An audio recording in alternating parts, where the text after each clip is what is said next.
Hello, guys and girls, and welcome to episode 111 of the F.Reality Podcast. This is a weekly VR, AR, and MR talk show, live streamed every Saturday on YouTube, Facebook, and on Twitch. You can also catch the show live in VR using big screen TV and chat with other like-minded VR enthusiasts. The show goes live at 7 p.m. in Europe, 6 p.m. in the UK, and 12 midday in Central US. You can also check out the audio version, which is available on iTunes, SoundCloud, Anchor, and on Spotify. If you have any questions, comments, or feedback during the show, please put them in the chat. We'll try and answer as many questions as we can. Of course, now it's time for me to introduce you to the team. First up, this guy is at one with the rhythm and totally addicted to bass.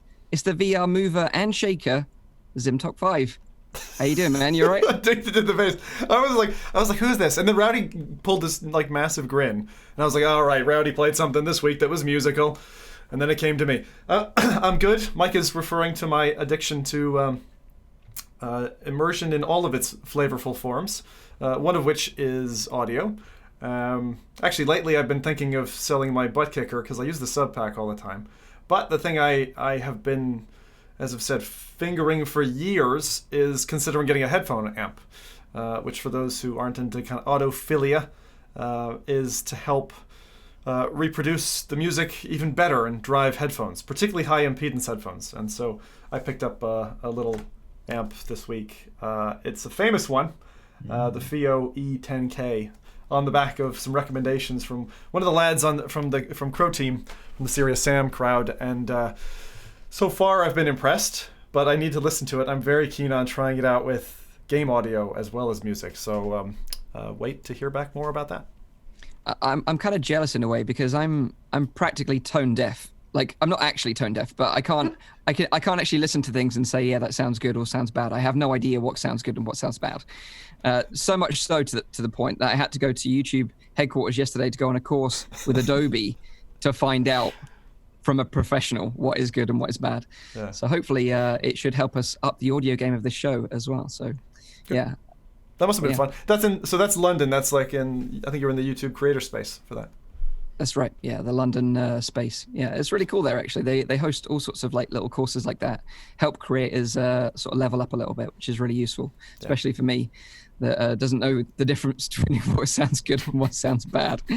But anyway, I digress. Next up, armed with his proton pack and traps, he's our resident VR Ghostbuster who knows never to cross the streams. It's Nathie. How you doing, man? You all right? Oh, yeah. I'm still wiping off that, that marshmallow, but hey. Ectoplasm? Yeah, also all kinds of goo, But, no. If you need to call someone, it's me. Yeah. And if they need a cleanup crew after you've been there with your ectoplasm, who do they call then? I'm not responsible for that. We'll leave a number. We'll leave a number in the description box down below. Yeah. That's someone else's responsibility. Okay, yes. I get it. Okay. So next up, you don't want to be stuck in space with this next guy. Possibly the galaxy's worst spaceship pilot. It's the one and only Dr. Rowdy guy. How you doing, man? You all right? Dr. Rowdy guy. Now that is an introduction. Yeah, I'm doing all right. Contrary to what you might believe, I did survive my space adventures, and I've actually started watching the new Star Trek season as well on Netflix. The one that started in, I believe, in 2018. like a new season started, Star Trek Discovery. Mhm. I started watching that one and I'm kind of enjoying it. Like I never really been much into Star Trek, mostly because a lot of it was a bit too old for me in order to really like get into it. There's also the reason why I put all like kind of like Star Wars music in my video just to piss people off even more, and it worked perfectly. So yeah, I'd say mission accomplished. Nice. A bit like you, I never really got into the TV show, but I did enjoy the most recent movies. Yeah, me as well. I don't know. I'm watching Next Generation was good. I'm watching the TV show actually now, like the how is it called, Discovery, I think, and I'm actually enjoying it. Nice. Who's the captain in that one? No, I'm not gonna say anything because it's gonna spoil. Oh, okay, interesting. Okay. Yeah. Okay, so if you don't know who I am, my name is Mike, host of the show from Virtual Reality Oasis. We've got a busy show for you today. Some of the highlights include some rumors about a VR version of Red Dead Redemption 2 on PC. We've got Varjo, who released their second super high-end headset for business and enterprise applications. Zim's going to give you the lowdown on the latest releases to look forward to next week. We're then going to be talking about Tilt 5, an augmented reality headset for lovers of board games. That's going to be super interesting. I think Zim's going to do this one, actually. Board game for lovers? What the heck is this? You caught my attention anyway. Yeah. And finally, Nathie's going to give us a rundown of the best PSVR games of 2019, voted by the community. But first, let's find out what everyone's been playing this week and their highlight of the week. And feel free, of course, to join in the chat and we can read out what you've been playing as well. And first up to the plate is Zim. So what have you been up to, dude? Most of this week I've been recovering with the neck issue I've been having. But today I stuck my head back into a headset for the first time in like a week and a half. So I'm very happy about that. Did pretty well, actually. Tried a few things. So I dipped into a couple of things. And I think the one that I'll mention a little bit about Kingspray, which I toyed with a bit later. I'll cover that in releases. But I went into Robo Recall on Quest. And not so much about the game so much as perhaps the tracking. When you take such a break from VR, you come back to it. One of the things I really noticed with the Oculus Quest, we talked about this slightly on last week's cast as well, was the proximity that you can get the Oculus Quest controllers to the headset now. Like I literally was like scraping my head trying to break the tracking and stuff. And the jitter I'd get just very slight, very, very slight like hiccups. They've done a fantastic job at that kind of interpolation for the movement, using the internal gyros as well. But from a software leap from where it was originally, it was so different to Rift S. Like originally, when we first sat down with the devices side by side at PAX, where I felt like you had a space helmet on when you had the Quest, and you couldn't bring the controllers that close to the headset. But being able to kind of basically scrape them along the headset now is great. Even like moving in erratic patterns and all that kind of stuff. I just did a bunch of that, and I was really smiling off the back of it. And then the second thing I was kind of toying with was, how Quest in version 9 of the runtime has gotten this kind of different pass-through plus, I think is what they called it, where it's got a bit of distortion, but it does a pretty nice job. I would say it's a welcome change in terms of how it represents the real world. It's less barrel distortion now, less of that kind of fish-eyed view. That said, I think the stereo depth still isn't there. I think it's still a mono image, because you go try and pick something up, like I tried to pick up a dinner plate or something, and you realize then, you're like, hang on, my brain isn't working the same way it normally does. So just tinkering and playing with the Quest, I'm just getting things ready to be able to put a show on again, and very happy that I'm finally at that stage where I can reintegrate myself back in. But it's weird being away from VR for that long. Honestly, even just that period of like been now forcing to play 2D games and stuff, it kind of sucks. It kind of sucks. I really don't want to be in a world like without VR, and I know I've known that, but when you're steeped in it for so long, distance does make the heart grow fonder, and that's how I feel. It's actually funny that you kind of touch upon that, because yesterday, me and a couple of friends, like we used to always come together and have like a game night and just like have fun and play like some mostly 2D games. And yesterday we did that again. We tried to pick that back up again. And the funny thing is that VR then is much less popular because it's so much harder to find something that we all can play and all can enjoy. And of course, you can cast it and you can like watch it on the screen now, but it's not really the same kind of thing. So we did try some VR as well, but mostly we actually played the 2D games, even though we have like 3 or 4 VR headsets here. Yeah. Mm. Yeah. But that's it's still the barrier for entry, the kind of challenge to share in person, still isn't easy. I know there were recent updates on Quest. Now you can cast to a TV and all that, and supported by certain Google. Remind me of the Google device. Chromecast. Yeah. The Chromecast yeah, device. I tried that yesterday actually, and it worked fairly okay. And I had this one guy, he played like Vader Immortal from like beginning up until end, while all the rest was doing something else. But even that is not the end station. I think what we have seen with Covert and also with Acron, that's kind of what we want to play with our friends, like watching a screen, watching a TV, a tablet, and see someone enjoy VR. Is nice, yes, but it's still not that you join them in their adventures. And I think what we're seeing with these crossovers, where someone has a mobile phone and can tap in, is like the next level, I would say. Yeah, and we've got one of those to talk about actually in our news this week. I think you're going to be very excited about. But yeah, I think like you said, Zim, about the tracking, particularly on Quest and Rift S.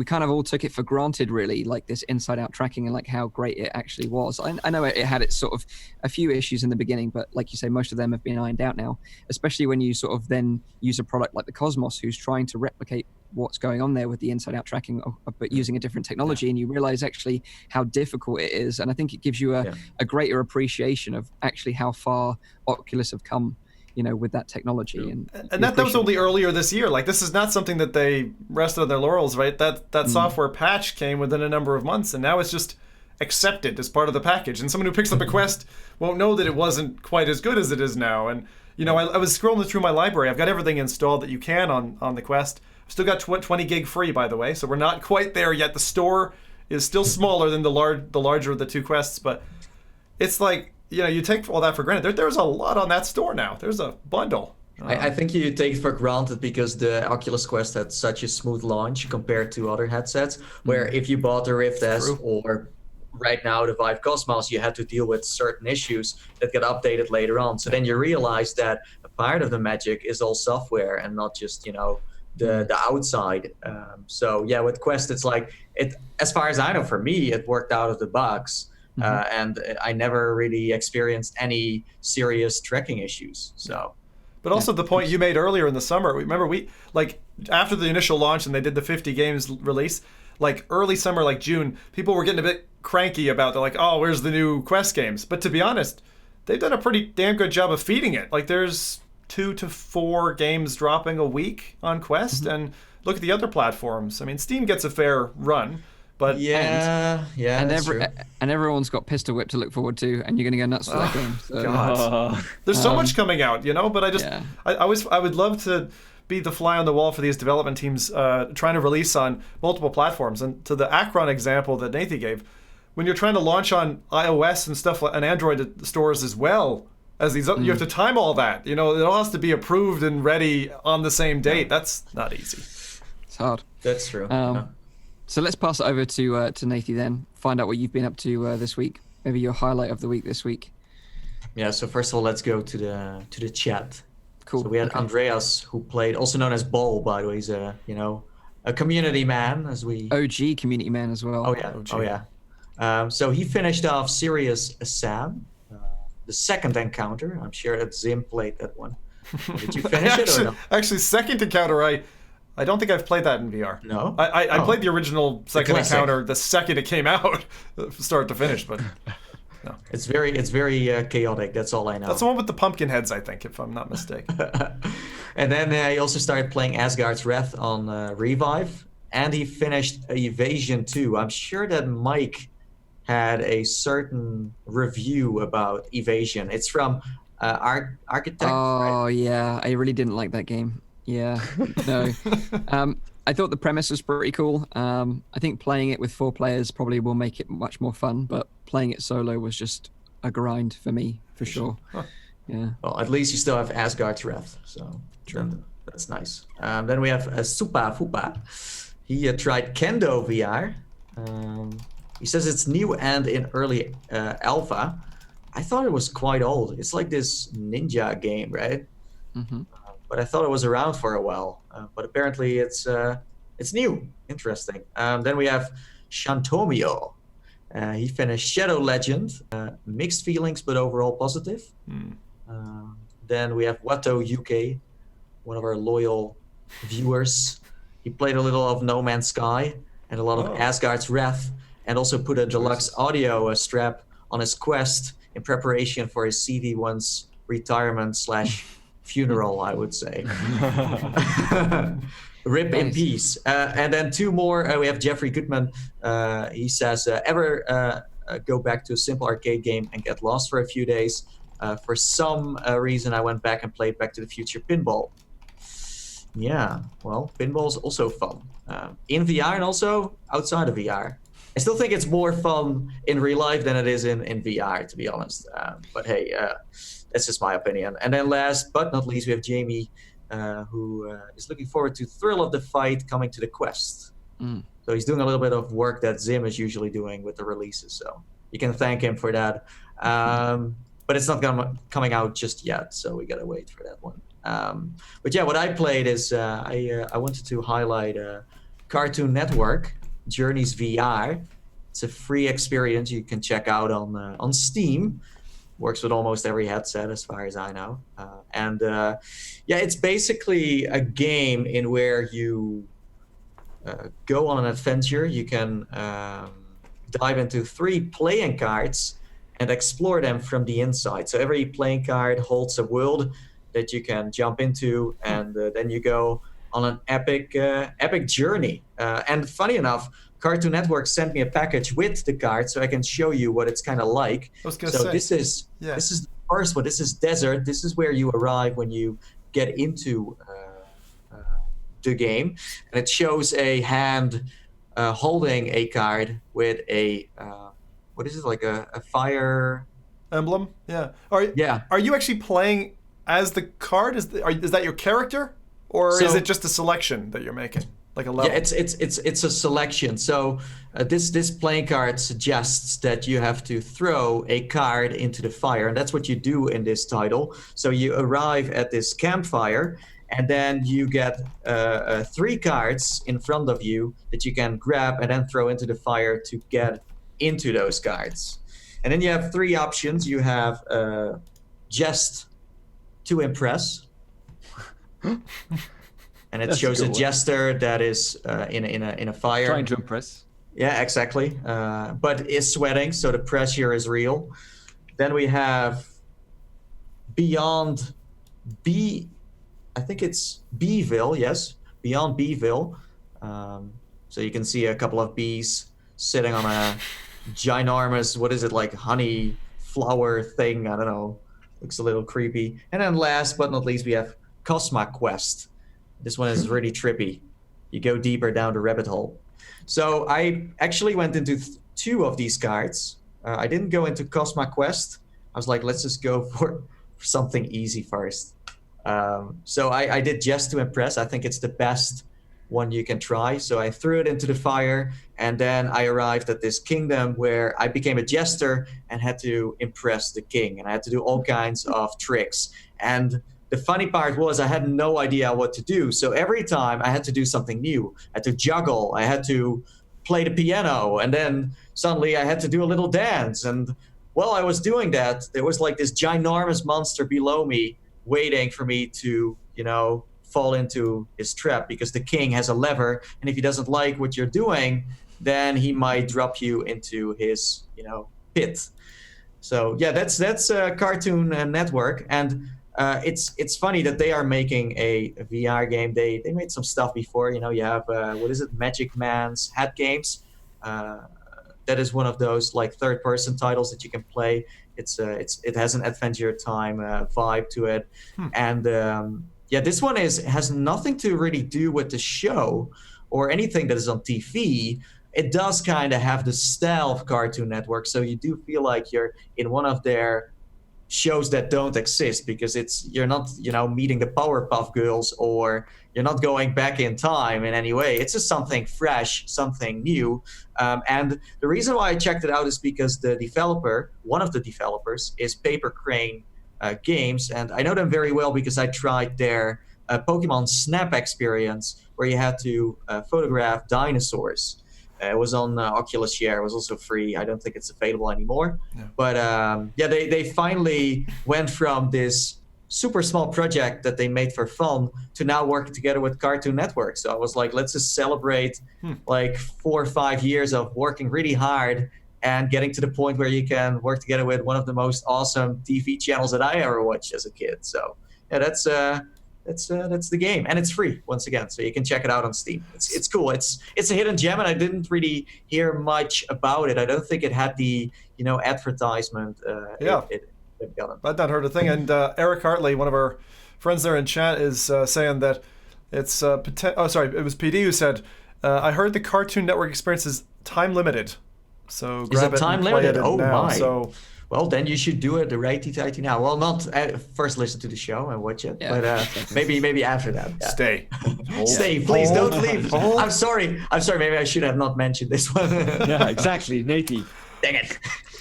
Nice suggestion, though. Nice suggestion. So what about you then, Rowdy? What have you been up to this week?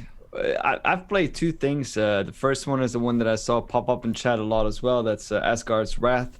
And I think another one that you're probably going to mention later on, Mike. But the thing that I actually wanted to highlight was that I dove back into Star Trek Bridge Crew, which was an hilarious experience just to do it again.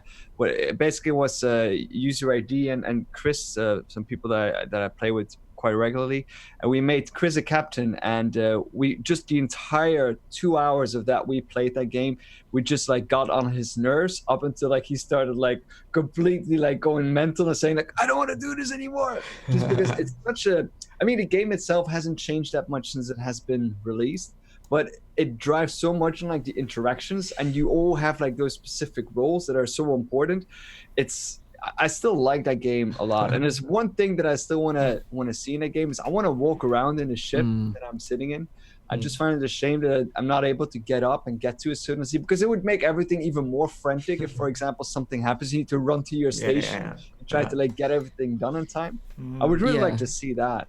I think they had an update, right? Because you now have an extra role that you can play. And you could, I think, control the most famous ship in Star Trek. So they did do a couple of updates, but yeah, they also have we played the paid DLC. There's like a DLC that came after that, so we play with that one. There's also a very cool ship to be playing around in, and then the missions in itself are a bit still like I think a bit meh, because it's like a lot of doing just the same kind of thing. But still, it's like this is one of those games that is driven entirely by interactions of like you and your fellow players, and it's almost a guarantee that something weird or something funny is bound to happen. And once you finally do complete a mission, after like especially the harder missions, after you've tried it so many times in order to get it right, it does feel like you've accomplished something. So I do like that, and I like what they have like with the meeting table, like before you start. Talk about like, the mission, this and that, and like you're gonna take that role, and you're gonna. It's hilarious. This title is quite hard, by the way, to Oh, it is. Especially at the start, you have to do these tutorials. If you don't, then you blow up the entire ship. I think Mike and I played it like a while back with Don, a VR gamer dude who's a big fan of Star Trek, and he was like totally role playing this, and he knew like if you watch the show. Well, I'm not saying it's easier to control, because watching the show is way different than actually flying this ginormous ship, and also working together with your friends that don't want to listen to you, But it's so much fun. It's great, and usually you have these titles where you can chit chat in the meanwhile, but this one is really like you need to communicate all the time, because if you don't, things start to go haywire. Yeah, absolutely. If you want a game that's kind of similar, that you do actually go to different locations and walk around, it's From Other Suns. I knew he was going to say it. I was like, and it's interesting though. I think that there's another one that's actually just launched their unveiling at EGX called Space Team, which is kind of like the two games had a love child. Because it's 3-player, but you don't move around. And you're glued around a table. So I do want to say that for Mother Sons, like what I miss in that one a little bit is like the micromanagement that you get at the console stations. Like for example, with Star Trek, you need to divert power to engineering, you need to divert power to the shields and that. It's like you really need to work together in that perspective on the console stations, while with From Other Sons, it's much more working together when you actually go off of the ship and try to get somewhere and pirate and being a pirate or whatever what you're doing in there. So I do find that a little bit different still. But the other one that you mentioned, there was one unveiled at EGX. There is another one that's very similar as well called Failsafe that's kind of in the works. That also looks very similar, where you have to work together on a ship as a team. It's cool. But the game that I wanted to highlight this week is Panther VR. Nathie and I both played it this week. I think Kaz and Cherry also played it on their channel. And we talked about this game a few weeks ago on the podcast because it was being crowdfunded as a Kickstarter campaign by Dutch developers Wolfdog Interactive. I think Rowdy actually said he met them, right? I met them as well, yeah. Because I think they worked closely with Vertigo Games, right? They worked on Skyworld. Okay, correct. Yes. So yeah, Panther VR is a stealth game. You're part of this kind of like guild, which is like an international kind of secret organization where you're a guild of thieves, and you get basically tasked by the highest bidder for your work, so you can go and steal something for them.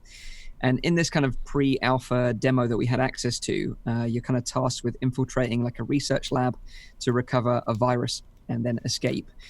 And I had a lot of fun with this one. I was looking forward to checking it out anyway, just from the little snippet that we saw and what we discussed on the show. But you have this like really nice, clean inventory system where in this demo you had a silenced pistol, you had an assault rifle, you also had some gadgets like a grappling hook and like a remote control drone. In the full game, apparently you'll be able to choose your own loadout for the mission that you're going to go on. But I really like the art style. It's kind of like cartoony looking, which I feel works really well in VR. You can get away with a lot with that kind of art style, a bit like Borderlands style, sort of cel-shaded art style. But it had a lot of interactivity as well. Like you can physically climb ladders and ropes and stuff like that. You don't get teleported up them. It's smooth locomotion, so you want the most immersive experience. It kind of delivers that because it doesn't really have any HUD that's like in your face either. All the kind of HUD elements, like the ammo counters on the guns are like on the back of the gun, and it's just really clean aesthetic. Also, like mission objectives are like plastered on parts of the scenery, so a bit like Splinter Cell. If you imagine some of the old Splinter Cell trailers with the kind of the graphics and the mission objectives like being put on walls in the distance as you progress through a level, it's kind of how they do it. So it's a really nice, clean, unobtrusive HUD, clean aesthetic, which I really enjoy. It's still a pre-alpha demo, so everything of it is non-final. They're still gonna do a lot of changes on that. And also I think that in the demo now it's only smooth locomotion. Yep. Yeah. And again, you're totally right. It is pre-alpha. Things can change. I gave them tons of feedback, stuff that I just thought they could tweak or improve a little bit. But overall, for a pre-alpha, very promising. It worked surprisingly well. No sort of bugs or anything that I encountered. And the game itself, the mechanics of creeping around and being stealthy in VR is always fun. Like knocking out. It is actually quite impressive that they have a pre-alpha demo that is actually already fully playable. Since, they're still running the Kickstarter. I believe they still have about 13 or 14 days to go. Yep. And they're currently sitting at about like 80%, I think. Yep, absolutely. So, it looks like it's. They still need like a final little push in order to get funded, I think. But it looks like it's going to happen, and it's one of those titles that is probably good to happen as well because it's something that we haven't really seen that much in VR yet.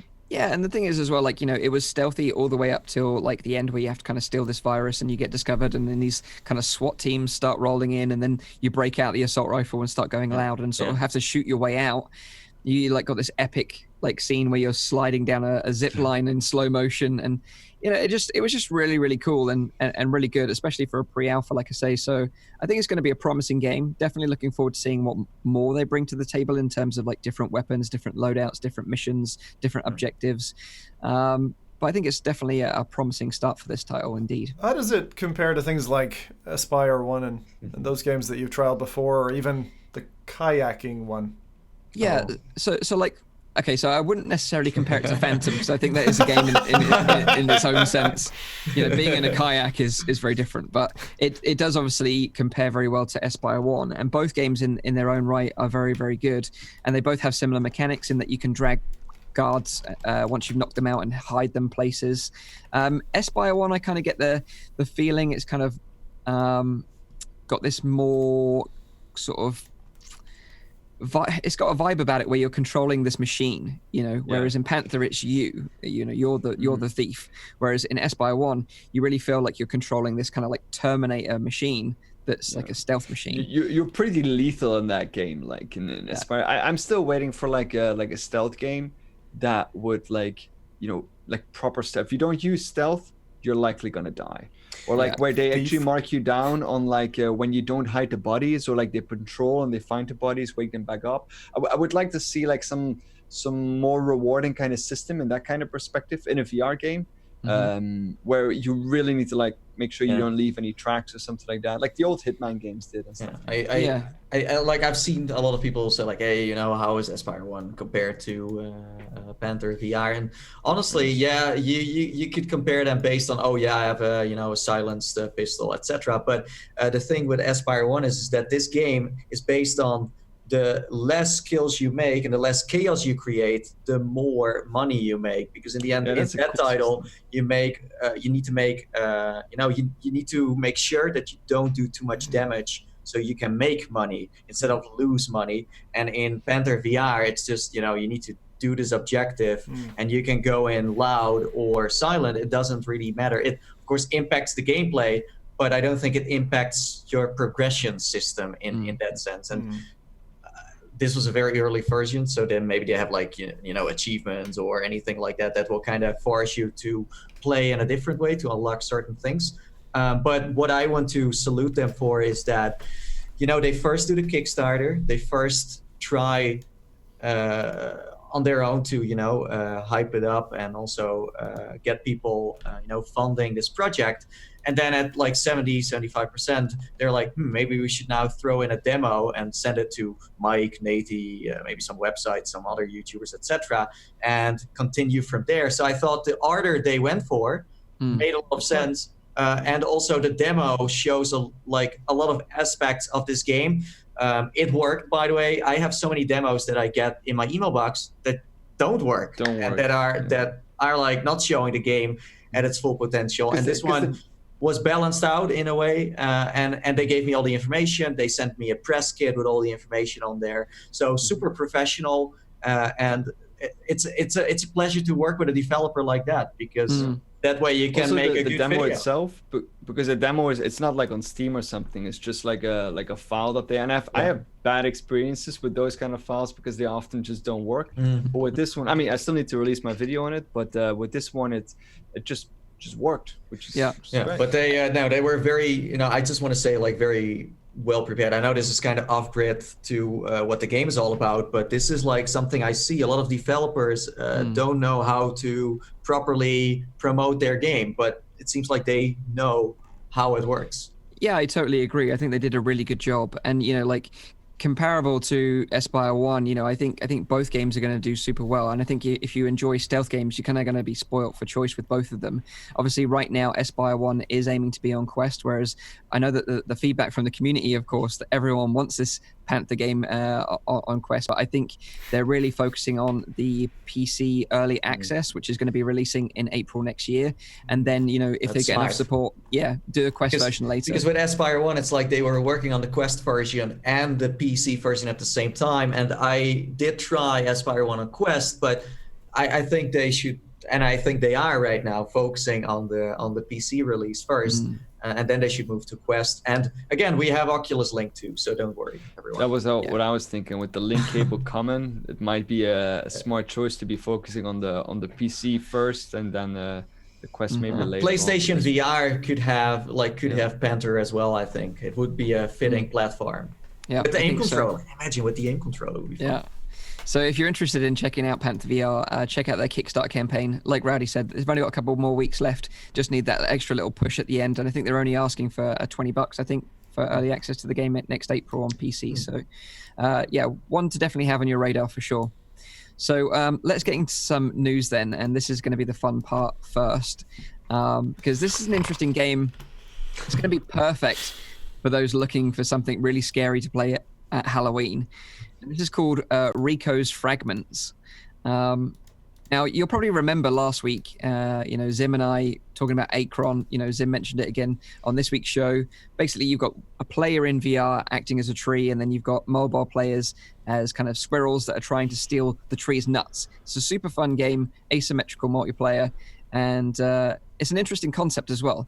But it seems like these developers have taken that concept and applied it to a horror game. And that's basically what Rico's Fragments is all about. So you've got a player that's in VR trying to escape a haunted house, while you've got friends and family on mobile devices, up to 8 of them, or people watching like a live stream of the gameplay and then using a web interface.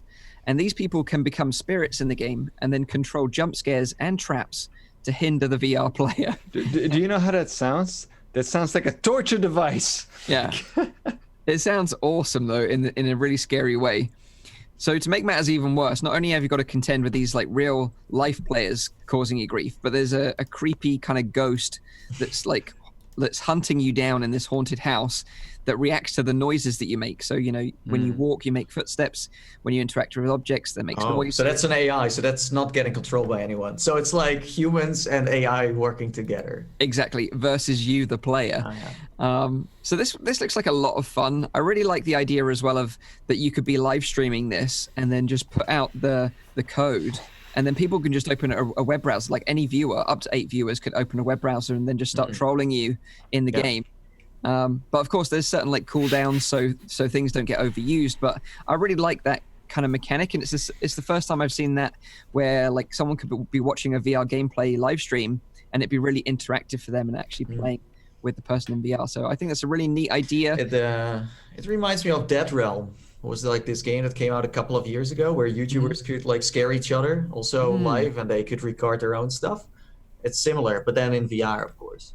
So the question is, like, how many likes is this going to take, Nathie, to get you to play this game and us to stream it on this channel? I have no comment. Yeah, infinite amount of likes. But if you're interested in this game, you can check it out. It's releasing just before Halloween, which is convenient, on the 28th of October, and that's going to be on Steam and Oculus Home. I think it's just for PC. I don't think this is going to be for Quest or PSVR, but I think it's going to be an interesting one to play around the holidays for sure. Spooked. It's a very important release time, and I can tell you that I think Twitch normally goes insane for viewership interactivity, and I think that this game is going to light up, as you said, Mike, right around the holidays that is Halloween. So this happens every year. Every year we get some smattering of VR games, and usually they're like cash grabs, Pumpkin Smasher VR or whatever. Like the one from last year, like Bloody Mary, where you were looking into the mirror and this ghost was standing behind you. I remember last year I really wanted to play that Kobold game. It looked really creepy, and it had like a little movie that you watched before you played the VR thing, and it was super creepy, like really scary.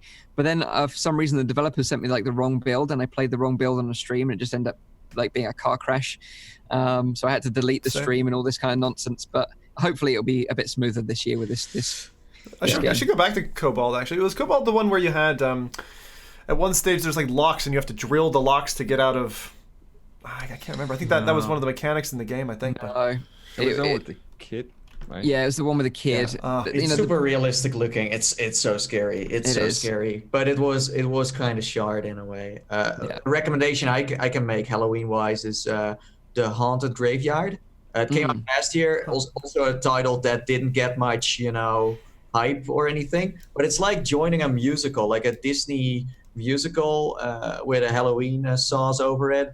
And you meet all these characters, and sometimes, of course, you get some jump scares, and then you have to. It's like a narrative to it, and it's not just about I need to escape ghosts. No, it's like a point-to-point adventure with beautiful music and great So Fireworks. this is kind of like Nathie's Halloween now, like Pixar, bit animated. Pixar, happy, not scary. Yeah, totally. Yeah, that's my vibe. I've been asking, like this kind of integration. I've been asking Sergio Hidalgo from Dreadhalls in all of his iterations of the game when he first changed it from being a demo to a consumer product, and then each of the revisions, like, give some kind of integration. The trouble is that, I suppose, unless you're selling the game for that purpose and you add it into your game, the amount of people going to use it is probably pretty low. Yeah. But when you, like this, they're showing it off as VR versus crowd. Again, this is just like what we said last week. I'd love to see this on a show floor. It would be so much fun. You could literally spend at a convention an entire day just standing there watching people get tortured by a crowd of people. I think this is going to be amazing. It's going to be great. And we've always talked about doing something on this channel, as a team F.Reality Podcast. So if you'd like to see us play this game, then let us know in the chat. And if we get a good enough response, then maybe we'll make it happen. But let's move on then. Next bit of news this week is about Red Dead Redemption 2. Now, the game is finally coming to PC on the 5th of November.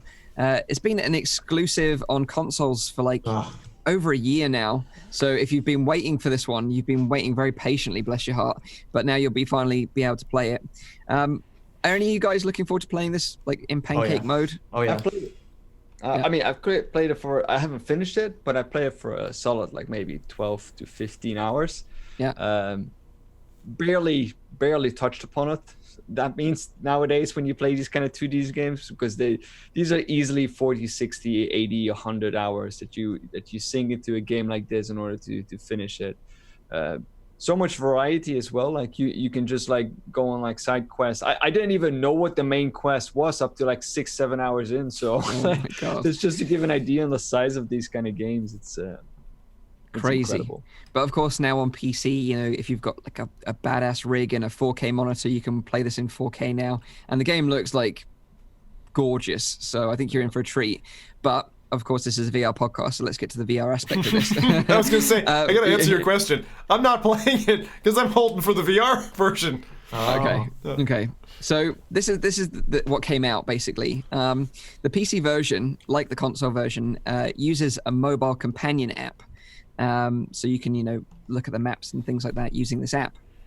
And the beady-eyed folks over at a website called Rockstar Intel, they found a reference to Oculus in the app's code, hinting at possible VR support in the future. Now, the thing is with Rockstar, we know that they've dabbled with VR before. They made a proper full-fledged VR, adaptation of LA Noire. So it'll be interesting to see if they add VR support to Red Dead Redemption 2 after the fact it comes out. Yeah, but on the other side, it has a very good first-person mode. It's really good. But I foresee issues that makes me think that it doesn't really go to VR that soon. It's especially the horseback riding. That in VR, even in the first-person mode, the going up and down. Could do it third person. I mean, there's plenty of games that work that way. On the other side, LA Noire was a toned down version of LA Noire, right? So that was an experience and had a few missions. So if they want, they can also just leave things out and it's just release it as a because I don't think we're talking about the full game here. Or well, if they feel confident, they of course can. I mean, be my guest. But if they go for a few missions in that sense, I'm down for that too. And I think the thing is, although this kind of reference was found in the code, it could be reference that was linked from previous games or other companion apps, or it could be a number of different reasons as to why. But also, even if this is a thing and VR is coming to Red Dead Redemption 2, I think the thing is that it's not likely going to be happening anytime soon, particularly not anywhere near the release. Because if you think about it, LA Noire, the VR case files, launched in December 2017, which was 6 years after the game originally released on PC. But that's like a year after VR became available for consumers. So yeah, exactly. Maybe it's not that bad. I think that if I was them, I'd be paralleling it. And actually, I hadn't thought about this before, but Nathie makes a great point in that I think they would do the Doom VFR treatment and just give you a piece of it. Because what you're doing then is you're hedging your bets in terms of what development hours you actually put into it, and the amount of money that you put into it. But I think, like you, Mike, there's going to be some padding between the PC release, we'd probably see it. If we saw a VR version, it'd probably be between, end of Q1 next year and kind of Q3, so it'd be out in there. But it wouldn't be the full thing, I think. I think it would just be... But certainly piece. games like No Man's Sky have showed that it is possible to implement a really good VR integration into a traditional pancake game. True. That's the thing. Like, I think we're seeing that more and more with VR titles that, like we've been saying, like the quality has been increasing every month, every year. We now have titles like Asgard's Wrath, No Man's Sky, Skyrim, LA Noire. You have like a lot of like Borderlands. You have other bigger titles that are slowly hitting, like the VR platform as well, because that market is growing as well. So eventually, one of those like Rockstar huge developer kind of like scenes will also be coming to it and make like a fully fledged game on there as well. I think it would be smart if they do the same as they did with LA Noire, the case files, because you can, like, what would you pick? Like LA Noire with VR support, or LA Noire, the case files, a game that has been built from the ground up for VR with elements of... I think then it depends again on like the how you do experience it. is way different in that sense. Like No Man's Sky, if No Man's Sky was like an experience and they made a few missions for VR and they changed it up a bit, it would have been, you played it way differently than how you would now. No Man's Sky is still a port, huh? It's still a port from that comes from an original PC game. If we're talking about, like, for example, like the way that they did it with Skyrim, I do have to give credit more to the developers from No Man's Sky, because the integration of virtuality is done, in my opinion, more extensively. No, I totally agree. But I think the thing is with Rockstar, they're kind of like one of those developers, a bit like Valve, in that, they're very secretive about what they're working on. They only release games on their own schedule when they're ready. So it could be a long, long time before we hear any more about like a VR port of Red Dead Redemption 2. But it was kind of one of those snippets of news that I know, people were excited about because of the release of the game is sort of coming fairly soon. So I thought we'd just sort of briefly talk about it on the show. But there was an excellent comment in chat by 86 the Mad Hatter, who said, "Great, now we got to buy a horse saddle for immersion." Yeah, exactly. Yeah, and some reins. One of those ones from like a supermarket that just does that, just rocks you back and forth. You have those though, eh? Like those those horse simulators. They're not VR. They look hilarious. Like after this podcast and after you played that other game that we said you should play, then go and look up on YouTube like those like horseback simulators. You see this like guy like going on like with like the whip, like come on. Do you mean the arcade ones? The ones that they have like in arcades and stuff? They're hilarious. Wow. So leather chaps are optional, but will increase your immersion. So for now, we gotta just wait until we can ride a horse in VR. But we still have Loco Dojo where you can ride a pig. That's true. That's true. It's next level. You get to whack it with a little fly swatter. I know, right? Yeah. So yeah, unfortunately, disappointing news about Red Dead Redemption 2. Although it was teased as coming to VR, we think it's probably unlikely. And if it is going to come, it's not going to be anytime soon. So just enjoy the pancake version for now, I think. Next up is about Varjo, because they've recently they've released 2 new headsets. 2? Yeah, 2 brand new headsets. The VR2 and the VR2 Pro. Both super high-end VR headsets aimed at business and enterprise applications. And these beast headsets, they boast retina level displays running at 4K resolutions per eye, but they are fully compatible with OpenVR and Steam VR platforms. So, if you want to play Angry Birds Isle of Pigs at like the most epic resolution ever, then now you can. You know how big a spreadsheet you can fit in that? Seriously, the Microsoft Excel VR edition is going to be amazing. Business equivalent headset. You should imagine that, buying this headset and playing Angry Birds VR. Yeah, I know. On a pigs. But yeah, they've got some incredible tech, and it's kind of one of the few headset makers that we've seen do something unique like this. And they've got this system called a bionic display. We've talked about it previously on episodes, but let me just sort of cover it again. And they basically achieve this kind of retina level clarity by using 2 displays per eye. So if you can imagine a traditional display, like, it's got a context display, which is 1440 by 1600, which is, Vive Pro sort of level display. But then sitting on top of that display, right in the center, is a teeny tiny 1920 by 1080 OLED focus display. So you've got these kind of two displays laid on top of each other. And when you look at the dead center of the sort of sweet spot, you have this like amazing clarity because this little 1080 display is really, really tiny and really compact. So the clarity is really sharp in that.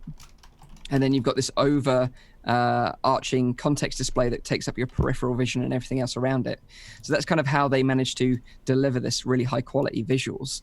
What is the field of view of that headset? Do you know? It's around 85 degrees to 90 degrees, somewhere in the middle, I think. Mm-hmm. Yeah, That's less than, right? Yeah. Yeah, so it's not less. Considerably less. Yeah, so it's not massive, but again, this 90 degrees is for business applications and enterprise, whereas I think consumer VR headsets, running at 110 degrees field of view. Yeah, It's it's also interesting that this is a Scandinavian company who's making these headsets. We see a lot of American and also Asian companies making headsets, but this is a different story. Yeah, and they've also got built-in eye tracking as well. However, although it does work with Steam VR and Open VR as well. However, what? Yeah. Be prepared to sell some of your organs on the black market, as these headsets are priced at $5,000 for the VR2, $6,000 for the VR2 Pro. Okay. And that doesn't include base stations or controllers. Oh, are we going that route again? But wait, hang on a second. Let's put this in perspective, right? The original Google Glass was how much? And HoloLens was $3,000, wasn't it? Wasn't it $3,000? $2,500 as far as I know, starting price. Like super expensive. This is like double that. That's crazy. But do I get a 5-part subscription with that? You don't, unfortunately. You also need to buy an enterprise package, which is an additional $800 to cover for updates.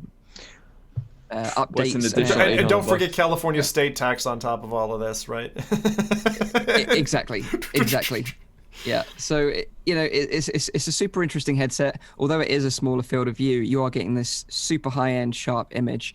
But the thing is, at 85 degrees, that's really nice for maybe if you don't move your head that much. But if you walk around a little bit, it's gonna be very binocular feeling, no? I mean, people are already complaining about that with the original Oculus Rift, Yeah, but it's a different audience. Yeah, Audience that's what I'm saying. I don't think Steam integration or any kind of consumer products. With these kind of headsets, you sell a lot of cars. That's all I'm gonna say. This is for architects, really. Right? Also, yeah. This is for architects. Fine detail in a CAD model. I'm looking at it in VR. I'm walking around it. I'm, or something along those lines. I mean, that seems what this is for. Also, it must be apples and oranges. The difference between having, this flat resolution across and then having it adjusting where you're looking. That's got to feel different. I don't know have any of us tried that type of display? So the eye tracking isn't working in terms of dynamic foveated rendering. This is just eye tracking just to see where the viewer is looking for data and okay. Sorry, I thought that's what I was getting for my 6,000. So in that case, they can feck off. No, but you do obviously get this dual display technology, and that's how they make it. But apparently, from people that have tried it, there is kind of a bit of a blur, a tiny bit of blur where the two displays overlap. Yeah. But yeah, I just checked on their website. It's 87 degrees field of view. So. And do you have? You probably don't. An idea of the total price of all those things that we were talking about that add together? Any idea what that? Yeah. So you're talking about $7,000 roughly for a bundle that has base stations, controllers, the enterprise package, and the VR2 headset, which is the lower spec one.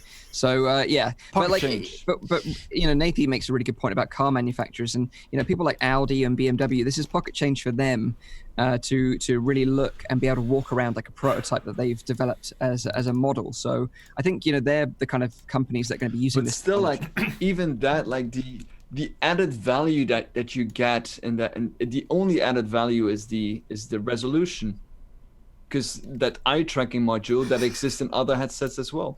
But this kind of resolution, no headset is pushing this kind of resolution. I'm just going to put this in perspective for a moment. So $7,000 for the Varjo 2 Pro plus extra S Max, and compare that. Would you prefer that headset?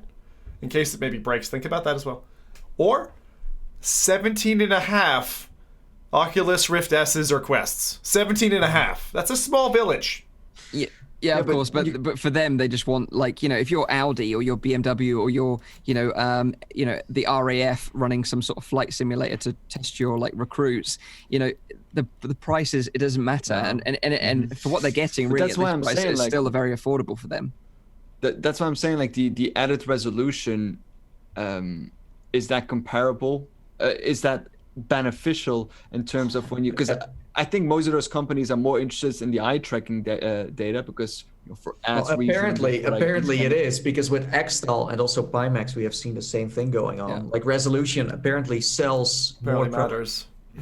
Yeah, it's all about clarity, I would say. It's for them. details. Yeah. The flight sim piece money. and both flight sim and car sim for like racetrack stuff and aeronautics. I think you're right in terms of that simulation, because what they used to have, of course, is you had this studio that was like a Dolby Cinema type thing, and that was your cockpit or that was your racing car, and they're trying to replace that. And I'll tell you, that equipment is like $250K for one of them, right? And this is like $7K. Yeah. Well, that's easy, So Exactly. Someone in the chat is asking, because I mentioned Xtal, any word on Xtal consumer HMD? Not that I've heard of. I know that they announced it like maybe a year ago now that they were going for like a gaming headset similar to the Pimax. That's again why I find it so strange that they go for a smaller field of view, because especially if you go with like the Dolby Digital like domes and like Xtal and all of them, they all have massive field of views. And I would assume that if you want to do a simulation, I think that is still more important compared to the increase of resolution of like. But as we know, increasing field of view isn't easy. Pimax, bless their hearts, they tried. And 6,000 they can try. and it doesn't deliver, in my opinion, a great experience. Not right now, no. Not right now. So I think it will come, of course, in the future. It's inevitable. But right now, it's very early days. But, this is interesting. And I'd like to see this technology of two displays on top of each other, certainly in consumer headsets, in the future. I think it's a really interesting concept. But if you want to buy one of these, you can. If you're a developer out there, or you work for a company that's got a lot of money, you can buy these. Absolute mad lad. Yeah, they ship across 35 countries across Europe, North America, and Japan right now. Nice. And you'll need an i7 8700 with at least an RTX 2080 and 32 gigs. at least one. Yeah, sure. One Varjo, if you're listening, we gladly test out the headset. Also, 2 each. 2 each. Also, as Mike mentioned, if you are a company with a lot of money, I'm happy to work for you and test it out as well. Yeah, absolutely. Yeah, exactly. If you're a company that actually buys one of these and you live, or you have a company that's relatively near us, we'd be happy to come and try it out. You want some advertisement? We got you. Yeah, absolutely. So that is Varjo pushing the cutting edge with some very expensive HMDs, but pleasure for the eyes. Very interesting indeed. The final bit of news this week is about a brand new Resident Evil game coming to VR. Although, a bit like Red Dead Redemption 2. Big disappointing factor to this one now. Don't get too excited, as the game is called Resident Evil 7 Walk Through the Fear, and is only coming to a single arcade in Tokyo. So if you live in Tokyo, you're going to be happy. If not, not so much.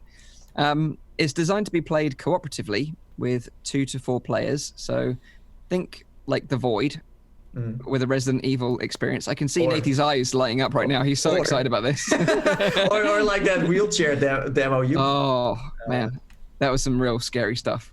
David's screams still haunt me to this very day.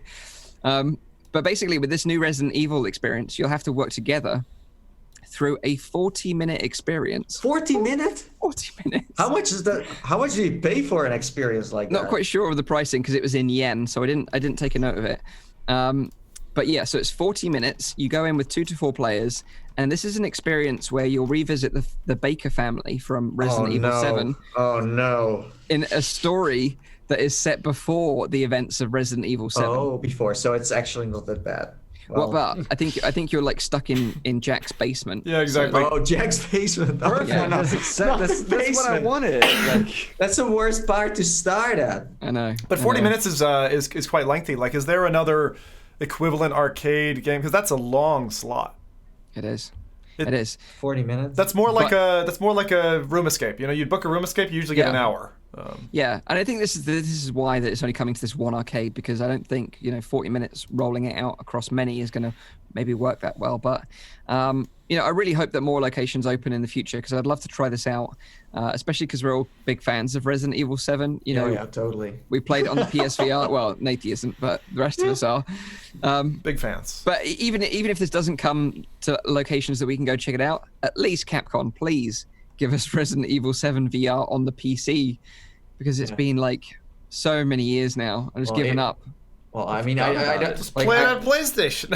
you're like waiting in the same way that for Red Dead I'm waiting. But Eric had said another one. So The Void has Avengers Damage Control, which launched yesterday, apparently for around $40. So if you're near a voids are always good fun. Yeah. And again, if you want to send us to Tokyo to check out Resident Evil 7, Nathie is happy to go. Yeah, no, then I'm fine. Then I'm fine. Like, you can send me there. I get scared if you pay my flight. No, it's with the Varjo. Varjo is ultra clear resolution. Like you're actually there. Imagine they just like the only like the experience is just you in the basement with this crazy woman that is also in, and then you have to run around for 40 minutes and buy time with your friends. So if you've never seen Resident Evil 7 in VR, like just check out some gameplay videos and let's plays of people playing it with the PSVR. It's already scary enough though. It is nuts. Like there's a scene where you get like attacked with a knife, and it is probably one of the most terrifying VR experiences I've ever had in my life. Is that kitchen? But that's not even the worst one. That is not the worst one. Way worse things that happen later on. Like there is actually, but that's just the one that stands out in my mind. The one for me that got me was, I'll drop my hand when there's no more spoilers. Sorry, audio listeners. Is when just early on in the game when you're walking, you have to duck under and you're close to the water, and then a dead head bobs up. That for me, because of how they did the water, was incredibly creepy. Very true. Very true. By the way, we have gaming science teacher said 2,500 yen equals $23 per person for the VR Resident Evil experience in Tokyo. So if you're in Tokyo or you're a listener from Tokyo, congratulations. You just got a bit of news just for you. Yeah, go and check it out and let us know what it was like. We'd love to know. Oh, yeah. So, that is the news for this week so far. So let's hand it over to Zim for the lowdown on the games that are releasing next week. Too many. Way too many. So many. I got 6 things. I'm going to rattle through these pretty quick. First one, which somebody already stole the mustard on a bit earlier, is Thrill of the Fight. We asked for it. A week later, boom, it's getting launched. So we had a couple of, I think it was Get Revved in chat, told me about this one. And so thank you for that. We do check the comments. Thrill of the Fight, which was, I think mine, maybe Rowdy's favorite boxing game from back in the old Vive days. That old headset now. Barely can... Does anyone have a Vive anymore? Old headset now. Everyone's got Varros, those new kids. This is one of the more kind of like simulation-style boxing games. I thought it was really true to life. That's coming to Quest, and that's coming on the 24th of October, so... Not long. And it looks proper good. Again, it looks good. I'm not convinced by their trailer. I'll be honest. It's like people always try to pump mixed reality into like they're like, oh, mixed reality is definitely gonna sell our title. Doesn't always look great. Doesn't always look great. Oh, well though, I like how they, because especially when like the guy like says like talking, like the referee says like talking to the guy or the trainer or whatever, like oh yeah, you need to do that, and then you're like yeah okay, go back in. I like that kind of stuff. It's so I don't know the price of it. If anyone in chat knows, please help me out there. But that's one we're looking forward to. So next, I'm gonna rattle these off because we got 6 to get through. All right, this next one. Let's imagine a special world, where Rowdy doesn't like playing with other people. What is that? But that's the real world. Wait. Let's imagine a world even worse than our own, where even Pavlov couldn't get him out of his digital shell. Whoa. And in that world, he could play a PSVR game that's launching called Warzone VR.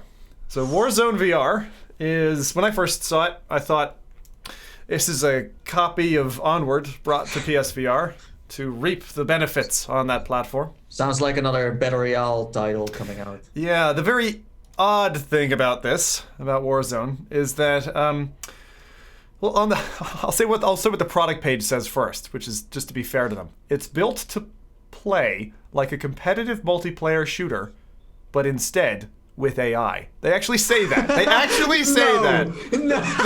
They actually say that. You're not serious. And unfortunately, the AI is not the strongest with this one. I've heard of a number of different complaints. This is definitely one that, straight out the gates, from what I've seen of it, I would avoid for a number of reasons, and I will detail those for you now. Okay. Firstly, not good AI. Secondly, bad spawn points where as you're playing these relatively large maps, you can spawn, and then the AI is killing you, and you spawn again, and it kills you in the same spot, and spawn again, and you get into this horrible little loop. Spawn killing you. So you're getting spawn killed by AI, which isn't going to frustrate anybody. Surely parallel universe Rowdy would be fine with this. Yeah. And then it's got maps. It got maps. 2 maps. It's got an Arctic map and a desert map, and that's it. Now they're quite big, but I think you're gonna wear out your welcome pretty quick. It's the price on this thing is $15 US, £13. It's available on PlayStation Store now. Is released on the 15th of October. But honestly, I would instead recommend you put half that money into an alternative, which is Honor and Duty D-Day. I had quite a bit of fun with that. It's a good kind of Battlefield style shooter. This thing though, I want to know. If you Rowdy, if you're parallel in another universe, would you be playing this? Yeah, if Alternative Dimension Rowdy would recommend you this title, he's an even bigger dig than I am. At the start of this podcast, I still thought VR was going mainstream, but after this, I'm not sure anymore. So it looks like a bit like a sad onward. It's like, hey, you want an awesome multiplayer shooter? That's why we made an AI shooter. Enjoy. Exactly. I laughed so hard when I read that. Who made this game? This is made by Sin Studio, and they have definitely committed Committed a sin. Go see the Father. Go into that little booth and commit your sin, or relinquish all your sins. You're gonna have to say at least 17 Hail Marys for this one. I've never heard this before, but it's quite funny. I love that. That was just fantastic. All right, let's move on to something a lot better than that. Kingspray Graffiti has come to the Quest, and this is something I mentioned earlier I toyed around with. This is by Infectious Ape. Love that dev name, by the way. So 17th of October, this only just released. So my question to you is, are you Banksy?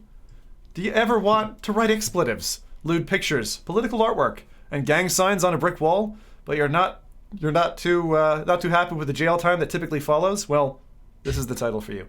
So the one thing I would say is this thing is getting rave reviews at the moment. It's only been out a couple of days, but it is like 4.95 stars or something on the Oculus Home Store. People are really loving the attention to detail. Now, this is a seasoned VR game. This has been out, like, they've been in the works for like 3 years. So yeah, this is not something that only just got put together.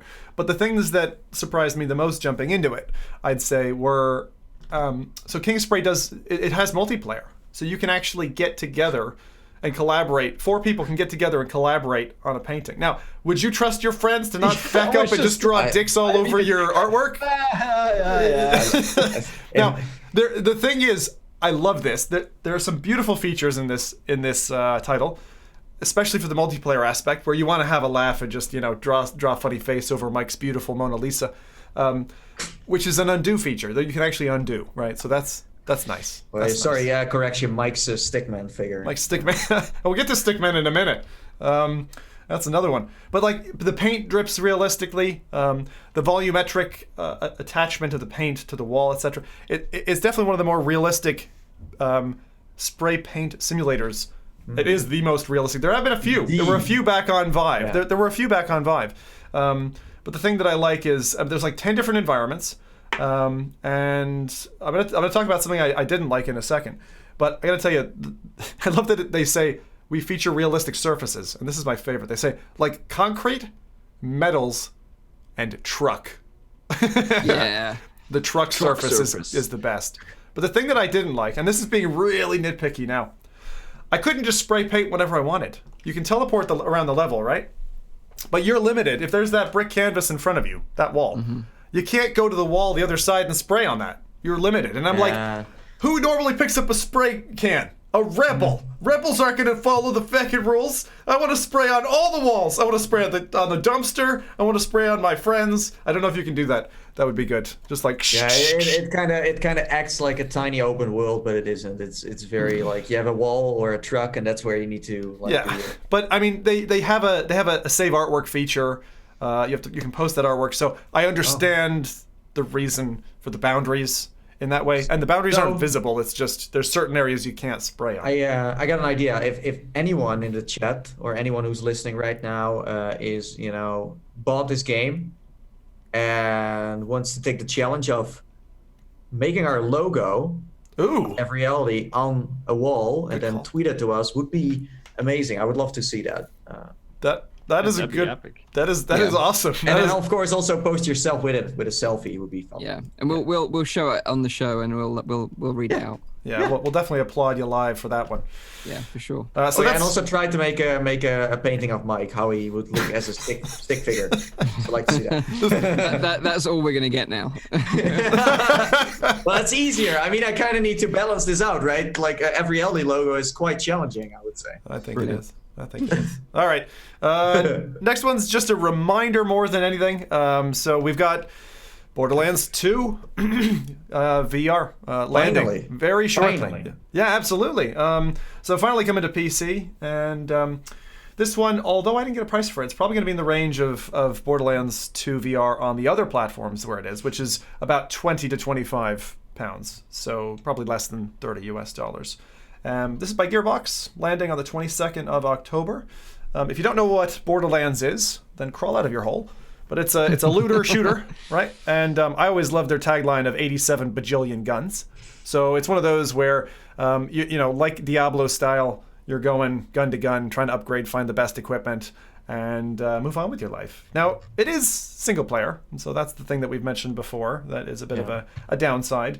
But since its earlier release on PlayStation VR, which was in December last year, this has been very well rated. So if they did the PSVR launch right, I have no doubt that they're going to be able to do the PC release well as well. Yeah, I think it's a real shame about the co-op. I think that's the only thing that I would really love to have done with this game. But you know, I really enjoyed it on PSVR, and I'm sure it's going to run even better on PC. So yeah, what I'm most jelly of is that I can't play it with that aim controller. I wish we had something like that in the PC world. Of course we do, but again, nothing that is like branded in that sense. Well, that's one thing I didn't mention. Warzone VR does have aim controller support, Nathie, so if you want. Oh, okay, yeah, maybe it's actually, yeah. Now you found a compelling reason to buy that game, eh? Nice. Oh, just absolutely fantastic. Right, next up, Gadgeteer on Oculus Quest. Some of you have played this on desktop. For those of you who just own a Quest, one to look out for. If you're the ultra nerdy chain reaction machine builder kind of person. So this is a VR puzzle game with a bit of a backing story, which I found surprising. So you want a job, you want a real job, then your new job is to build dominoes and other gadgets, connect them, and solve complex puzzles. One of the things I liked about this is the fact that there are no restrictions. You can't not build in certain places. You can literally just have fun. So it's a bit like a matured version of Toy Box in that extent, for those of you who have had an experience with that. Everyone right now is like, Toy Box what? Toy Box what? It's so long ago now. But it's interesting that they talk about the story, and I wondered if one of you who've played this on PC can talk about this. I don't know if it's specific to the Quest. I assume it's not. But they talk about uncovering this mystery about the disappearance of a scientist and his daughter, and find out what goes there, and be careful about tearing space-time. And these are not things that I would normally anticipate with this kind of physics/simulation game. So anyone can tell me more about the story backing to this? So I didn't experience the story that much. I think the story is it does take a bit of a backseat to the gameplay itself. But you do have levels which you need to complete and solve the puzzles, and the levels are kind of like like some of them are in a single room, and you just kind of like rotate around to the different checkpoints of that level. And I think it's one of those games that's just really satisfying, like just knocking over the little domino and creating that kind of like effect, where it's just, what do they call it? Like a ripple effect, you know? Yeah. It's Domino just effect, or yeah. Domino effect, yeah. It's just super, super satisfying. And I had a lot of fun with it when I played it on PC. So I think, if that's your kind of bag, to play on your own and just kind of get involved and kind of just solve these little puzzles, I think you'll have a lot of fun with it, for sure. And I think the cool part about it is as well, like, when in real life you hit the domino and everything falls, you need to like build everything back up. But with this, you can probably just like reset it to like the previous state and then do it over again, which is like beautiful, like to have that in there. God, so it's better than real life. That solves a real childhood problem that most of us have experienced. Yeah. So Wonk in the chat says marbles go hand in hand with space-time. Duh. It's a weird eclectic blend. But the thing for me, I was wondering now, because I'm trying to chew into anything that I can test audio with. Like, how is it spatial audio? How are the little click clacks of those dominoes, going into each other? I'm gonna have to try and test this one out at some point. Eargasmic. Could be. Okay, next we've got a very weird game. This is back that to the the title of this game? The title of the game is very weird game. VR. Holoception. Which is quite unique in that it allows you to play two roles at once. You're kind of this overseeing individual while you control a stick figure. The stick figure can fight, pick up weaponry, things like katanas and guns and stuff like that, and you're running around trying to complete levels. It reminded me most strongly of the stick fight videos from the Counter-Strike era, back when you'd have all these crazy flash videos going on with these little stickmen absolutely decimating one another, a bit like Happy Tree Friends or South Park or something. A little while ago on YouTube, like they were very popular a while, like a couple of months ago. Yeah, it just smacks of that, and it looks pretty. Someone said in one of the comments on a video I was watching earlier, that it looks kind of a bit like Pistol Whip, which we were talking about recently, right? It looks a bit like one of these kind of Matrix or Max Payne or those kinds of things, all tied together in this Stickman game. I mean, it looks cool. Looks cool. I actually played a really early version of it, and like you say, you can just like recreate these epic movie battle scenes with this little Stickman, because you can like slow down time, you can like do little tiger uppercuts, you can use like swords and guns. It's just fun. It's more, I didn't really get to play any of the story. I just got to play in the sandbox, but it was fun for like you're a live puppet master. Yeah, it's unique. I've never seen anything like it. I think it's just on PC. Yeah, this is PC VR. The price seems pretty fair, so it's £12, $15. Not bad. So, sorry, Rowdy, it's not on Labo VR just yet. Not yet. I can just imagine Nintendo releasing this where you're taking a katana to cut apart enemies. I have a feeling that little toads might not get past the QA department. So that's that. The other thing I just wanted to say as kind of a closing remark for this week's releases was I was having a browse in Oculus Home earlier and went on to the releases tab, and I was like, wow, we've come home. I saw 4 titles queued up in the upcoming releases, and these were Pistol Whip, Facebook's Horizon, Stormland, and The Walking Dead Saints and Sinners. And I was like, hot damn, that is a good lineup. Like, this is where we've gotten to with VR, where that's what we're looking forward to in the next couple of weeks. We are in a very good spot. Like, praise the Lord on high for this. Now, whoever that is, if you believe that's Gaben or Muhammad or Jesus, I don't care. But they are shining upon us. Facebook. Zuckerberg. All praise, all hail. I'm not going to say that. Just check the news. That's all I'm going to say. But anyway, so this week's releases. I'm just going to do a quick recap there. So Thrill of the Fight, Warzone, Kingspray Graffiti, Borderlands 2 VR, Gadgeteer, and Holoception. And we got plenty coming in the next couple of weeks as well. So it's going to be a very fun Christmas. If you don't have a VR setup and you're begging your parents, you're piling money together for a coming sale, you got a lot to look forward to. Yep. Yeah. In for a treat, for sure. Cool. Cheers for that, dude. Yep. So let's jump into our first main topic of this week, and that is about Tilt 5. Now, I've been wanting to talk about this for a long time, but, we've had other bits and pieces to talk about, and this kind of got pushed to the back burner. But now that the Kickstarter campaign is coming to sort of a relative end, I thought that now's a good time to talk about it. But Tilt 5, if you're not aware, they're a set of augmented reality glasses for use with holographic board games. So we're finally getting something like the hollow chess from Star Wars that we've always dreamed of, although you won't have Chewbacca like threatening to tear your arms off. But I thought Zim would really dig this because Zim's really into board games and you love immersive technology as well. So it's kind of like the match made in heaven for you, right? This is like it's you've almost made me very upset. I'm not into board games at all. I hate board games. I don't hate board games, but I'm mostly card games and stuff. I did see this, and I did immediately reach out to people who've played with it to ask questions of, is this worth it? Because this looks pretty freaking cool. The thing I am into is AR. So although I'm not a huge like Monopoly or these like really complex, awesome board games, there's loads of people who are. I'm of the age bracket for my children right now that having a zillion pieces with a board game is not a good time, and I generally don't get 3 hours to sit down with the wife or friends to play a board game. So although I do fit in that category, there is a special category of person who has a stock of board games. And I can tell you one, I can call him out here. Sam Watts. Sam Watts is a feckin' board game nut. And he's got a ton.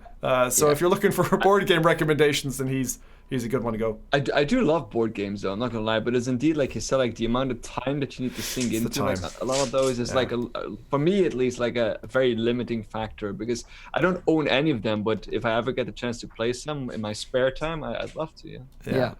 So this is what Tilt 5 is all about, and basically how it works is you wear these kind of funky looking white augmented reality glasses. And then you have this kind of controller, which looks like a wand. It's got like a few buttons on it and a thumbstick on it. And then you finally have this like special board, game board, which uses this reflective surface. And that's how this headset is actually tracked. It uses positional tracking based around like the actual game board itself. So, other headsets like, HoloLens and Magic Leap, they're trying to do AR that can be used everywhere, whereas the idea for Tilt 5 is a headset that can be used specifically in this seated, looking down at a kind of like a game board environment. Yeah. So that's how they managed to pull this wizardry off. And the amazing thing is that it doesn't need to look cool because it's played by geeks anyway. Well, that is very true. I wanted to call something out there that they showed in the trailer, which I wasn't aware of, which is fantastic. Rowdy, you just mentioned not having the time. Save and resume your save game. So you can actually save the game, have your friends over and be like, oh, we ran out of time, come back next week, and you can just start over again, which with traditional board games is basically impossible unless you can, have a table in a dining room or something sat there for a week gathering dust. So that's great. That's fantastic. Yeah, exactly. And like you touched on, the idea is, to play locally with multiple headsets. So each of the players locally would have a headset. Or if you don't have multiple headsets and you've just got a single headset, you can actually play online with other people that are using Tilt 5 or that are playing on traditional tablets or PCs. That's nice. So many possibilities of like lots of different Now I'm interested. Now I'm interested because of the card games that I play, the physicality of it, the like interactability of what they see, what I see should be similar. Like sharing that physical space, and this is starting to open my mind's eye like crazy. It's like where are we going with this? This technology sounds amazing now. Yeah. Do you know if it's going to work with this Varjo headset that I'm going to be receiving fairly soon? Don't think it's compatible with the Varjo, no. So in the chat, Swift says, as a board gamer, the saved state sounds a freaking fantastic thing, especially in a long haul, hours long board game like Dead of Winter with loads of pieces. Just D&D. This will absolutely revolutionize Dungeons and Dragons and all that stuff. Well, it's funny you mentioned that because they've partnered with Fantasy Grounds and D&D will be on there. So Dungeons and Dragons will be part of this. It's going to be a part of this eventually. I'm not sure if it's going to be there already for release, but certainly they've partnered with them, so it's going to happen. And basically what they were saying was that say you've got like 3 players playing D&D locally and then 1 player playing remotely, say the Dungeon Master, he can actually see different things on the board than the other players. So, say he wanted to bring in the fog, and then he does his little speech about the fog coming in, and then he can wave his wand and then the fog will rise up. And his hand movements will also be shown on the remote player's view as well. So it's really, really clever stuff. Really clever stuff. The main developer behind this used to work for Valve, and she broke off, and this was kind of like a passion project for her. And you know, if you watch videos of like Tested, they got hands on with this, were really impressed with the technology. You really get to see this kind of like passion and drive come out of her, because she loves this project. Wait. So does this mean that the flagship VR title of Valve is going to be Half-Life, but then a board game? Well, no, she doesn't work for Valve anymore. She used to. Could that mean that? Is this the reason why we don't have a Half-Life 3 in VR yet? Because she's been working on this. Could be. No, hang on. There's a question from chat as well that. Sorry to keep interrupting you, Mike. I know you're trying to get through the details here. He's like, just let me. Dang it. Tilt 5. What's the 5 with the name? Because if they're going to come into my real estate, you know, I own 5. I have no idea. I have no idea. 5 players. Someone was saying, like, were there maybe 4 revisions of this earlier? Cool name though, I think. Interesting name. But the glasses themselves, they only weigh 85 grams, so they're really light. Super light. They've got a 110-degree field of view, which is really impressive for an AR headset, because, you know, if you look at Magic Leap and HoloLens, they're sort of like in the 40 to 60 range, I believe. But the reason why they can pull this off is because of this game board that they use. And in the glasses, you've got these tiny little projectors which bounce the light off these specially designed lenses, then onto this reflective surface, and then back into your eyes. And that's how they're able to pull this off. And the interesting thing is, because of this technology and the way they've designed it with the board, is that you can actually lean in and get a closer look at these items that are going on in the game world, and they'll be perfectly in focus because of the way the light fields are coming back up. So it's a clever way. I don't fully understand it myself, so I'm trying to sort of like describe it in a way not to butcher it. But basically, like the way that the projectors bounce the light off the board, it has multiple different light planes. So when you move down amongst them, everything's in focus regardless of what light plane you hit. So it's kind of very clever, and very few AR headsets can actually achieve this. But of course, because it's using the board, that's how it manages. Actually, Magic and imagination. This is like a precursor to what happened with a lot of other technologies, I feel like. So, you know, the only thing that I think we haven't anonymized, like a board game is quite large usually. We don't presently have a black slate for that. We have that for mobiles, right? Because we said, okay, I want whatever button configuration, whatever interactivity, and so the iPhone kind of killed mobiles, and now they all look the same. I kind of feel like this is going to happen now. Board game technology, anything of that size or scale. Is there anything else that Tilt 5 could potentially be used for that you guys can think of that's of that shape and size aside from board games? Card games. So they're gonna have card games. There's also like racing games, like top-down micro machines racing games. There's also like a marble rolling game. And the cool thing is that this board, you know, the board that comes with the starter kit is just like a square, but you can actually extend this way further and increase your range with the actual game area. So say you've got items that are popping out of the board, like in your AR view. Right. What you can do is you can actually get another board and put it like on a tilted angle, and you can actually look into that so you can see much further away. So that's the kind of thing. It's kind of modular in that sense, and that you can add to it. It would be like a crater then? So yeah, you could add more verticality to what you can see in your view, or further in the distance as well, by using multiple boards and stacking them. Am I correct to understand then it kind of works more like a 3D TV works, in the way that like light is being projected and you're getting, I mean, with like I don't mean with like the different like light hitting your lenses, but with like as the board is basically being used in order to project something to your eyes, and like the glasses itself don't do much of the work. I'm not quite sure how it works. It sounds like pure wizardry when I listen to her talk about it, and it is fascinating. But certainly when I've seen like Norman Chan from Tested like use it, like he's very enamored with the technology, and he was very impressed with it as well. And I just love the fact that, you know, this kind of technology is really pushing the boundaries in a unique way. Like we've never seen this kind of like real push in terms of board game technology moving this way forward. The key thing is, like, it's not a standalone headset, so you do need to tether this to a PC or a mobile device. So they hinted at like the Google App Store being supported, so like potentially it's going to be an Android-based. Can you qualify that a bit further, Mike? What do you mean? So is the board itself powered and needs to be tethered to a PC as well as the headsets?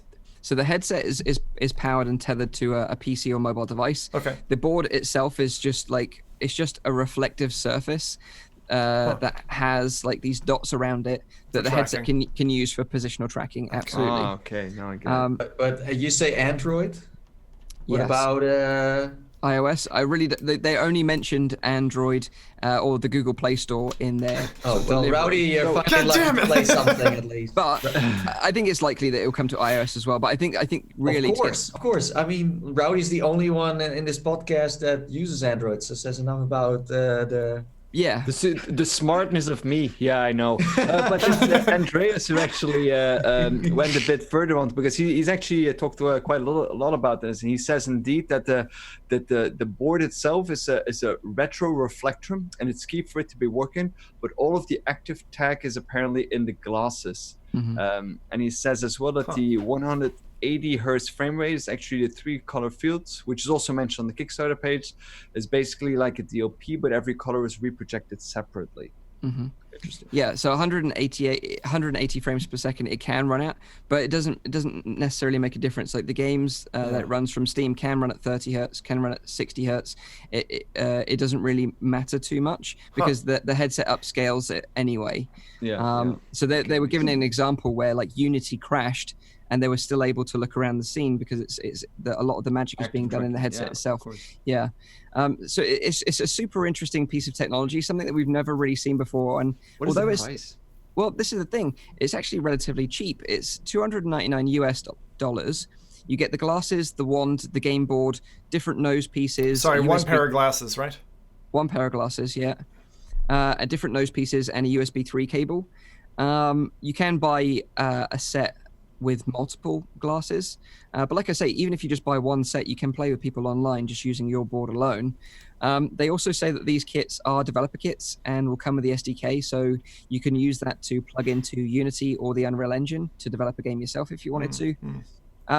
It's been really successful so far. They've raised around $1.3 million US. But I think it could do much better than this. But I think it's difficult to understand really what this can offer without actually trying it. But from people that I know that have tried it and told me about their hands-on impressions, they were left super impressed with it. Yeah, I had the opposite from the people who I knew who tried it.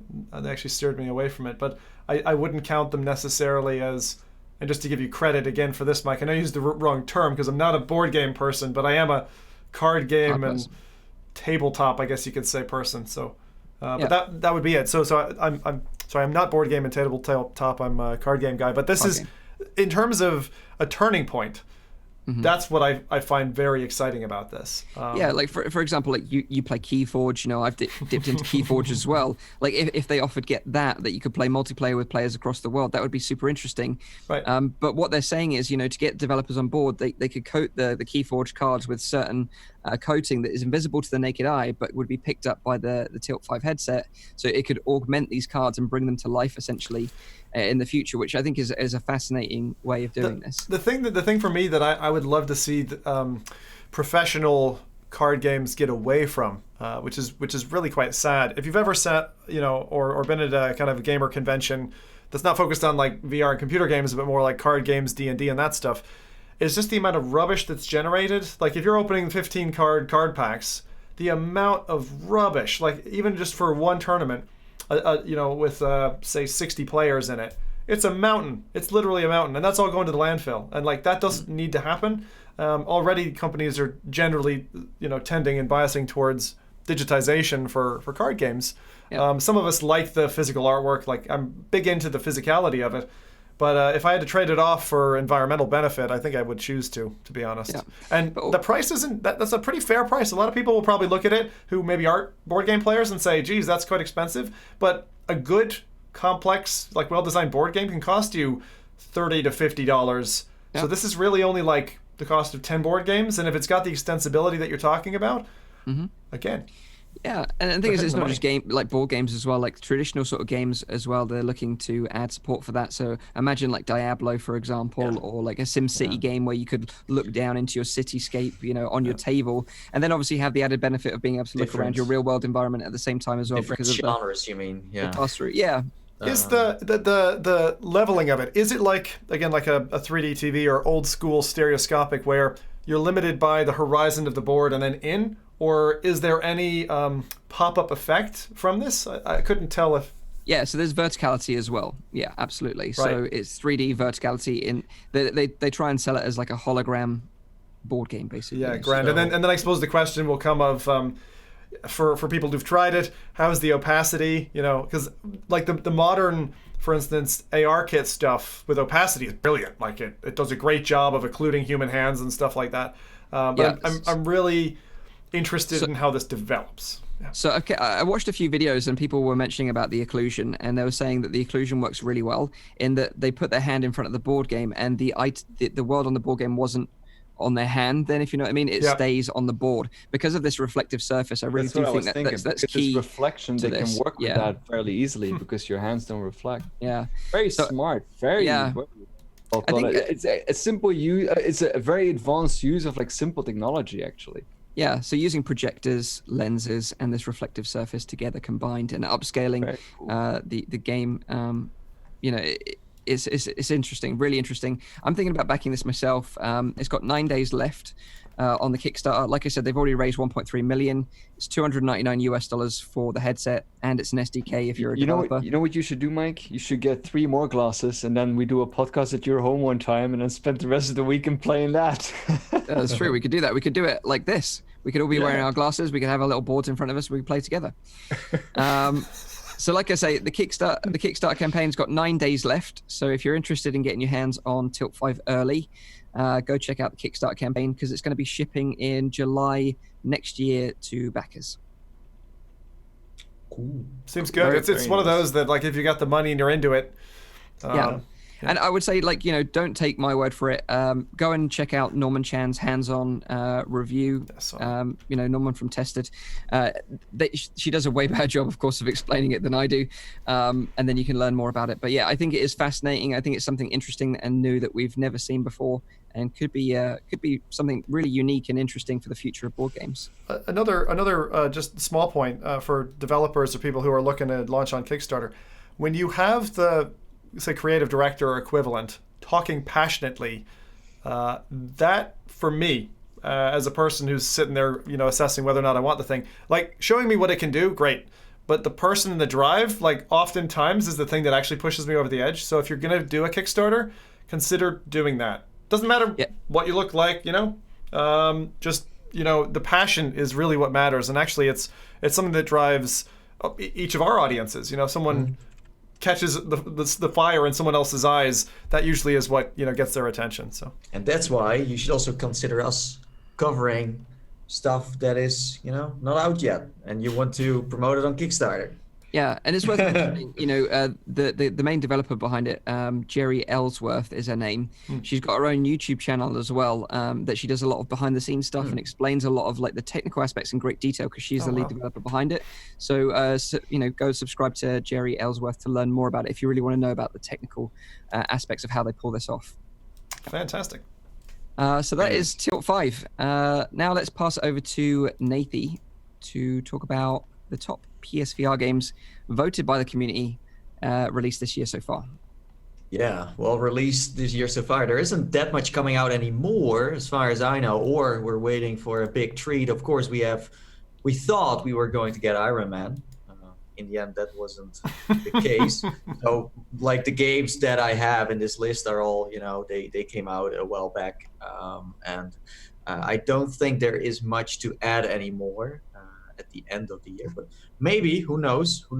This is based on what the community has played and has voted on. Was this Reddit, Facebook? What community were you talking? This was Facebook. So on Facebook you can make like a poll and you can let people add their own games and then they can start voting. So this was not just here's a list of all the games. No, they could add whatever they wanted. If it was like an indie or a AAA or something no one has ever heard of before, like, you could add everything. So big old popularity contest on Facebook. Yes. Then. Yeah. Yes. So this, like, usually you get the most accurate list based on that.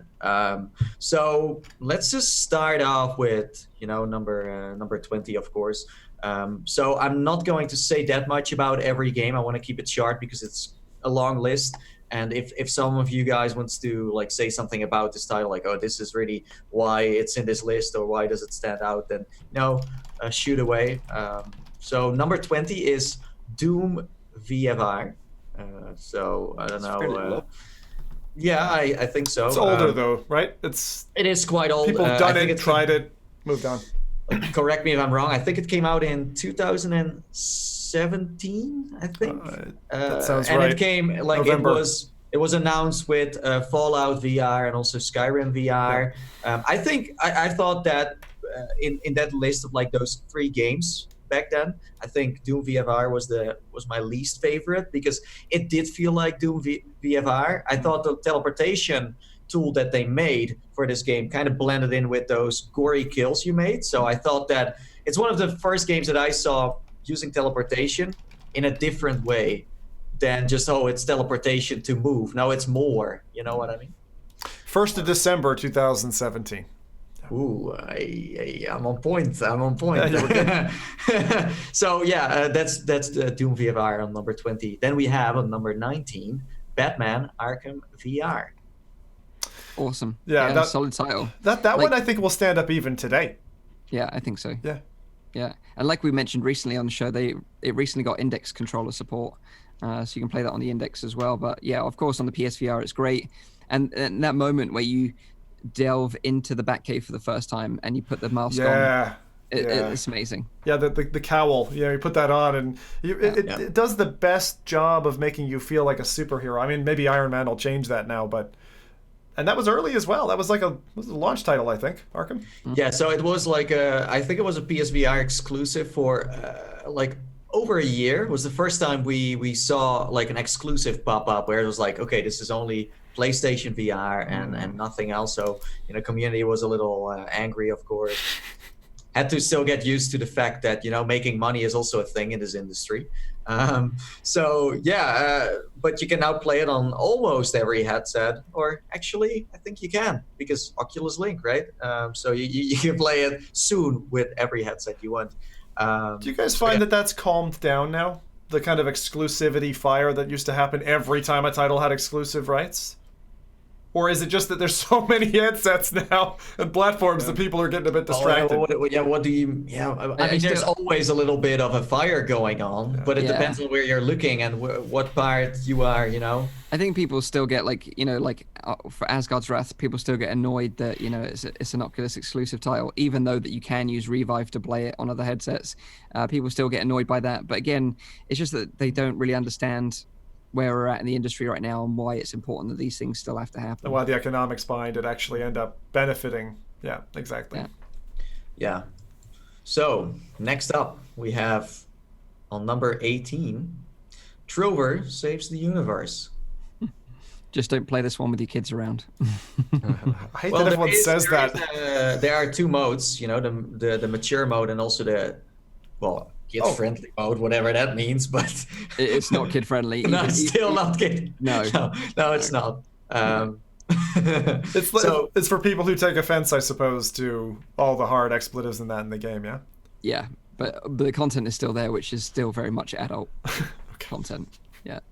Yeah, so this is it's interesting to have this one in the list because it's a first-person and a third-person game. It's a mix of both, and it's a seated experience. And usually, seated experiences don't make it in top 20 lists or top 10 lists. They are, physical is what sells VR most of the time. Although we all know that most of the people who own a VR headset like to just play something seated. This is what happened in the Wii days as well, right? First you were playing tennis, standing like, oh, and then you were like, oh, but wait, I can also just lay on the couch and just be like. Yeah, I feel like that's changing though. I feel like that's changing. You think so? Yeah, with the with people trending away from tethered and whether it's the wireless module on a Vive or picking up a Quest and having that freedom. I think once it's like VR when you have VR for the first time. Once you have tetherless VR for the first time, your brain does that little flip and you go, actually. I will be honest though, the lazy factor across gaming will always, I think, be there. So people aren't going to be necessarily playing for 8 hours, but yeah, a good seated one. With Trover, I played this right to the very end. I finished it, And it's just one of those games that I just wanted to know what happened at the end. I just loved the storyline, loved the voice acting from obviously Justin Roiland. It's brilliant. If you love that humor, then this is you can't miss this one. So I'm really confused here now. So when we started this, I thought we were saying the best games of 2019. So these aren't games that necessarily launched in 2019, or No. Okay. So this is just players rating in 2019. Yeah. Right. All PSVR Exactly. games since it came out. Yeah, exactly. Okay. Because some games are still selling more copies than titles that came out this year, for example. Like, you have Beat Saber, a behemoth of a title that still sells more copies than most other indies do. But yeah, you're correct. Yeah, maybe I should have mentioned that at the start. Let's move on to number 17, Tetris Effect. Tetris Effect is amazing. And the funny thing is, I'll bet you the sales don't represent it in terms of its league post here, because of its initial pricing was very high. Yeah, it was high, and it's also for a specific audience. Like Tetris Effect is a rhythm game in a way, if you have a good pair of headphones, if you have maybe a sub pack or something else, it's great. It's a trip, it's a trip, and Tetris is something unique, and especially in VR with so much going on. It's like you're diving into the game Tetris, and it's a different version than the original because you can use some power-ups as well. You've made me jot that one down now, because I'm trying to anything I can test with headphones in the new headphone app. I'm like, okay, it's a Tetris Effect. That's one I haven't done it yet. I've been waiting for the price to come down. I think I saw it for like 25 quid recently in a sale, so I'd have to just pick it up in a Christmas holiday sale or something. Yeah, so it's in the list, so it must mean that people did, check it out and did enjoy it, even because of the high price. Then we have, this one is, I think, also one of the best ones we have had so far. The flying, I'm going to say flying experience in Ace Combat 7. Oh. Yeah, that for me was like a standout experience. Like using a HOTAS for the first time and playing that game was just awesome. And flying through the clouds and having the water like droplets on your your hood of the aircraft was amazing. And yeah, it's probably more arcadey than flight sims, for example. But yeah, it was a lot of fun for sure. Yeah, I still think they should have made it a standalone VR game, because you had to pay a lot of money for Ace Combat 7 and then play this VR part. But that means that it's more for the real fans who want to enjoy the pancake version and then also have a little bit of VR. But I do think it would have sold more copies if they did it that way. It's the same with the X-Wing mission in Battlefront. You had to buy Battlefront to be able to play that, even if you weren't interested in the rest of the game. But hey, maybe, they do make more money, because I'm sure a lot of VR enthusiasts did buy Ace Combat 7, didn't play the main game, but only played a few missions in VR. It makes me think about one thing only, and I know it's not coming to PSVR, but I'm wondering, where the heck is Project Wingman? I had toyed with that early on, and that's a pet project by a single dev and a couple of people supporting, I think, and that looks amazing. There's a few demos out for PC, but nothing for VR yet, and the VR support is meant to be coming. I thought it was coming this year, so another one to look out for. Yeah, and then we move on to number 15, The Persistence. I have not played this title. I know Mike did and Sim did. Yep. I didn't play this one. Not so sure, but yeah. No, I didn't play this one. Yeah, it's actually one that I was kind of talked into by GT VR, because it's procedurally generated, and again, it's another one of these fear blasters. On the show as well, because he mentioned this. He talked about it on the show as well when GT was on it, because it was one of his best PSVR experiences ever. Yeah. And there's a demo if you want to check it out. It has a little bit of like Dead Space vibes, and it's very hard. It's a challenging title. It's one of those like Dark Souls difficulty games. This is hard. It's just I just have to keep jotting games down. Fine. Sorry, yeah. Well, these. Because I played the demo, but I haven't played the full game now. So. Well, that's why this list exists, right? So. Then we have on number 14, and to me, it's a surprise after playing with Mike. It's Arizona Sunshine. I really start to notice that Arizona Sunshine is outdated to a point where I'm like, yeah, I don't know if you should still play this. I don't know if you should still play it. But it's in there, so I'm not saying too much. But yeah. I like Arizona a lot when I played it, but I played it on PC. I didn't play it on PSVR. So when you played it, was it because I think that's an important factor though, because how many of these kind of games do you have on PSVR? Yeah, how many of those kind of games do you have on PC actually? Co-op multiplayer? Co-op multiplayer, a zombie shooter. I mean, I do understand that there's an audience for that. I mean, there are people still playing Left 4 Dead now as well, and it's I mean, it could be exactly. I just played Left 4 Dead with my family 2 nights ago. I mean, it is a very polished title with very cool mechanics. So I think like it's for me, like I don't have information on if this was co-op or not. If it's co-op, then it makes total sense, but like playing this alone, single player, like the campaign, the main thing. The narration, I'm not so sure if you still want to. It's so good though. No, the narration is good. I loved it. It was like 6 or 7 hours of like really solid narration, and I think their lighting was really solid. Like Arizona Sunshine. Storyline. Yeah, I totally agree. It's just that the gameplay mechanics are showing its age a little. Okay. Yeah, I mean, like. So I totally agree. Like the story is amazing. In the PSVR edition, do you know?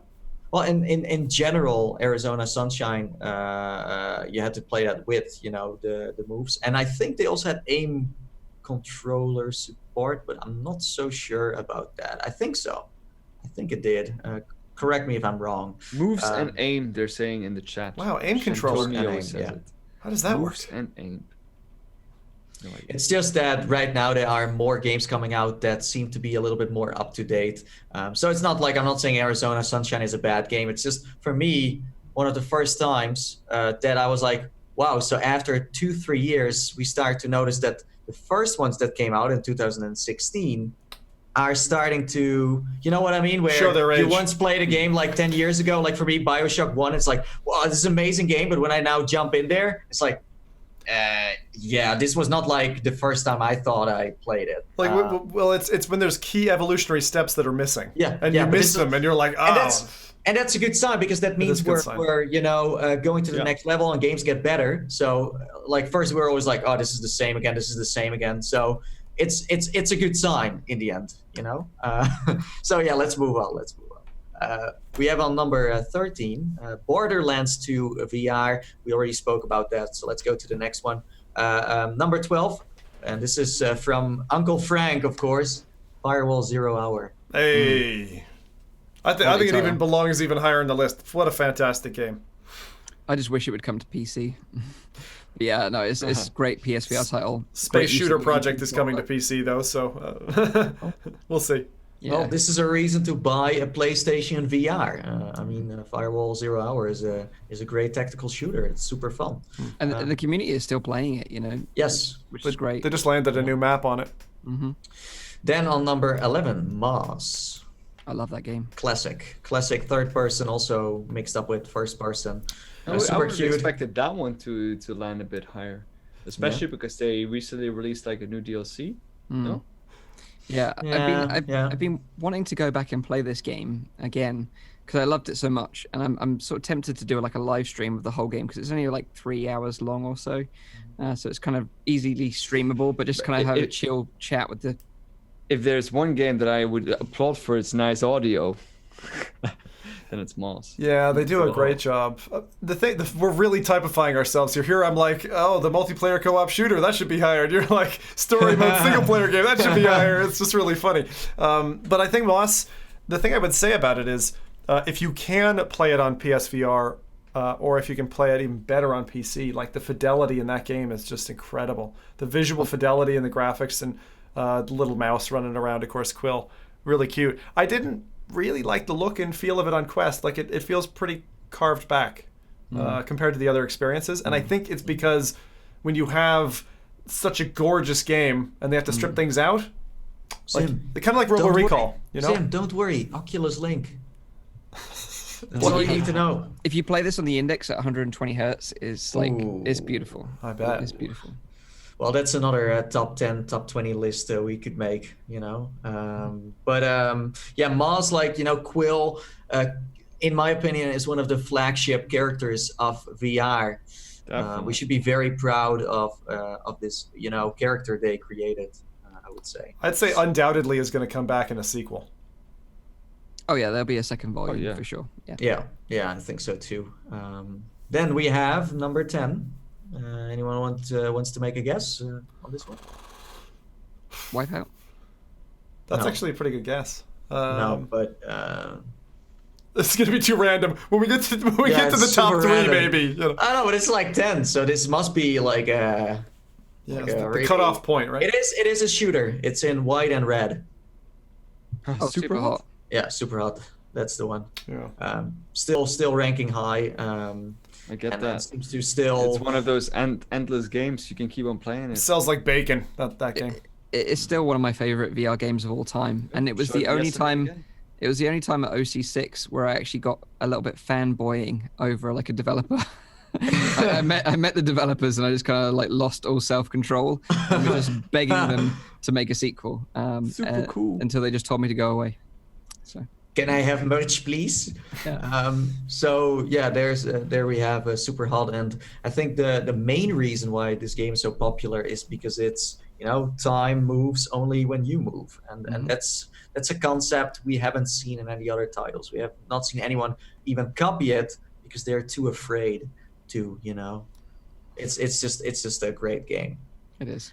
Next up, number 9, Skyrim VR. Well, what was that? Best game ever?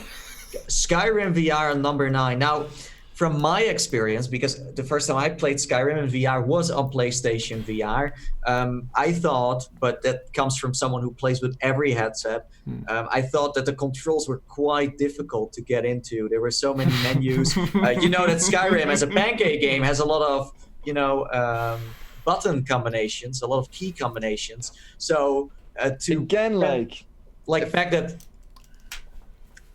again for me it's like it's a great game. I like it, I love it, but I don't really find it a VR game, even when you play it in VR. It's a VR. It shouldn't be in the list at all. Well, the thing is, the only thing I have to say is it transformed the default move map and controller for free locomotion games, which is the whole hold to move forward, hold to move back, and it felt really great. It was like the first game which made what was previously quite a complex interaction on the shady move controllers feel relatively natural. But I have to agree with Nathie on this one. When I started off and I tried all the different control schemes, it was like, the effects going on here, everything just felt like was difficult. Again, that comes from someone who isn't always playing with moves and stuff like that. Like if you're always, on the platform, then this wasn't really a problem. And the reason why it's so high is because it's rare to play a game still that has a 30+ hour campaign going on. It's all about the time you spend into Skyrim. It has an amazing progression system, and of course that has not been built from the ground up for VR, but it just works. It's the same with Asgard's Wrath. One of the main reasons why it's popular is because people are kind of done with all these arcade titles, and they want to really spend some time into a game for a couple of weeks, maybe even a few months. That's why Skyrim VR took off so well, and it was huge promotion for VR. Like I still remember that moment where Bethesda said like, okay, Doom is coming to VR, Fallout is coming to VR, Skyrim. We're like, holy heck, what are we into? Like what is this going to cause in the whole industry? So I think it's still like great to see that Skyrim is doing so well and that we have it in VR. It works. That kind of power play is really impactful. I mean, even now that echoes. The fact that they released those 3 massive games. So hopefully someone like Valve could do something like that. Yeah, well, we'll see. But Rowdy, careful. Todd Howard might be knocking on your door if you say Skyrim is not, welcome in this list. Number 8, Wipeout Omega Collection. So Mike already guessed it, that it's in the top 10. Yeah, it's such an action-packed title, super fast. I can't remember any other title that goes faster than Wipeout on PlayStation VR. On PlayStation, no. So this is like one of the the first ones out of the list so far that we've mentioned that is exclusive to PSVR. All the others so far you've been able to play on PC as well. Well, they were timed exclusive. There's more exclusives coming in this list. Because the top, the closer we get to the top, the more exclusive they get, I think. Yeah, correct. But yeah, Wipeout is just the only advice I would give to you is like, have a sick bag handy if you're gonna unlock the cockpit and do all those crazy things, because it can get super intense. You might not believe this, but they actually sell sick bags that are emblazoned with the Wipeout logos on them. Amazing. You can actually get sick bags, like airline sick bags. Well, if you think you can get sick of Wipeout, then you should have played the racing game on, now I forgot the name, Driver on PlayStation VR. That would make you sick, because it felt like you were driving in a cardboard car that was like stuck to your body. It was like a costume you were wearing. Oh god! Wow. Driving around. So horrible. Wow. That's even worse than that. That's so, great. But cockpit, I wanted to say one thing about Wipeout that super impressed me when I first got into it, and I wasn't like a big Sony fan before. The comfort options. They have a really, for as aggressive a game as it is. And it did launch with modes that could be, as Mike said, if you're not accustomed to it, you're going to be done by. It has modes that actually most players, I think, will find relatively comfortable, where they're blinding out the windows while they're fixing the horizon, a whole bunch of different things. But if you're a real sim immersive person, like most of us are, you strip all that away and you've got a really hardcore racing game with a fantastic game community. And it's 3 games in one. It's not just one title, which gives you a bit of variety in there as well. So you can have your single player, you can have your multiplayer on 2 of those 3 titles. Yeah. So Persistence, someone is asking in the chat, Persistence was also an exclusive, right? As far as I know, it was. Yeah. Okay, No Man's Sky on number 7. Yep. Which they recently released an anti-blur patch for, which I'm yet to check out, but I really want to see what the difference is. Funny part was on PC it was struggling a lot, in VR, but then the PlayStation one, even that it was blurry, was working just fine. So stable. Well, that's why I was playing it, because it is like so stable. But I've got about 6 different saves now, and both my wife and daughter are huge into No Man's Sky. And today they're like, well, when you're back in VR, can we play No Man's Sky together? Well, that was a smarter decision than playing it on PC, because then you got high-fived to death by Mike. So, I mean, whatever you want, right? That's true. That's what Zim did. It was the other way around, actually. They finally found each other after 2-3 hours of playing, and then he hacked Mike, and then he died. That's basically what happens. It was a happy little fist bumper high five, and Mike's frail system just couldn't take it.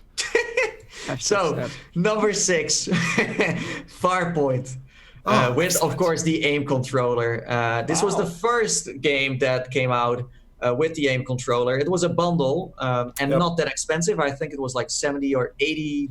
£80 is what I paid for my bundle, so something like that. Yeah, that's an older title. I mean, it's very solid. Like it's one of those like that. And multiplayer. This is the point. Multiplayer is driving this, because right now it's super solid for co-op. 2 months ago, I was playing this 3 times a week. It's such a solid game. Like the aim controller support with it is fantastic. When you consider it's tracking off of a little light ball, like it's amazing. Yeah, I feel like, and maybe I'm wrong, on PlayStation VR, people seem to be more on the social side. They want to play more together. Well, on PC VR, I still feel like there is more interest in single player than... I don't have the numbers. I kind of get the feeling that it's more, it's being restricted by titles, because there's such a broader array, and so what happens is that one person goes and hides, or you don't get the same volume of players in multiplayer games, so less people go back to it, because unless it's a positive feeling every time you go, you're just going to stop looking. It's kind of like looking for love. You give up after a while. This it could also be because PlayStation VR has a solid friend system, where if someone invites you, you can join. Well, on PC, it's still hard to get into a VR game. I saw this tweet from Josh Dub saying, like, I didn't see any scene in Ready Player One where he had to set up his headset for like an hour or 2. Well, that's the case right now. If you want to play multiplayer, it always takes at least 20 minutes. like I haven't seen many titles where it was like, bam, I'm in there. Maybe Half Plus Half was the last one where it was like instant and I had fun. But overall, it's always like, oh, I need to. No Man's Sky is probably the closest to it. No Man's Sky does a great job of getting people together. I had horrible experiences with that. With like every time I die, I had to like reset the game in order just to find each other again. First week bugs not counted, right? First week bugs. No, take them off the table. Like 2 weeks in. Yeah. Right. So number 5 is going to come in as a surprise for everyone here. What? I'm saying Astrobot? No, Astrobot is not in this list. No, I'm joking. I was like, go on, number 5. What is it? No one cares about Astrobot. Oh, I know. Beat Saber. Are you gonna guess the entire list now? Let's just probably. Yeah, you just keep going. This guessing thing doesn't work at all. It doesn't work. So number 5 is Until Dawn: Rush of Blood. Oh yeah, it's fantastic. And the thing is with this game, it's like a roller coaster with shooting mechanics, and it's also a horror game. There aren't that many roller coasters out there that were unique in a way. Most roller coasters I've tried weren't that cool as this one. It's a very solid like first steps experience if you really want to like screw someone over, I'd say. It's like one of those things that you if you get motion sick or something easily, then I think this is one of those titles that people might buy when they get the PlayStation VR. I think this is one of those automatic titles to get. I should also mention that in this list, some of them are of course on the demo disc, resulting into more people buying those titles instead of the ones that you will not be able to try up front. Again, everyone from the PC VR community who's selling headsets and has a platform, make more demos, because then people buy more games and other things. So yeah, there we go. The other side is it doesn't restrict to just people who've bought titles, right? So this could also be influenced by a bunch of people who, want to buy a PSVR and think certain games look good. Exactly. But demos are still rare in this day and age, and that shouldn't be the case. Then we have a number 4, and this was, or still is, Mike, his favorite game. Maybe Asgard's Wrath is now on top of that. It's Blood and Truth.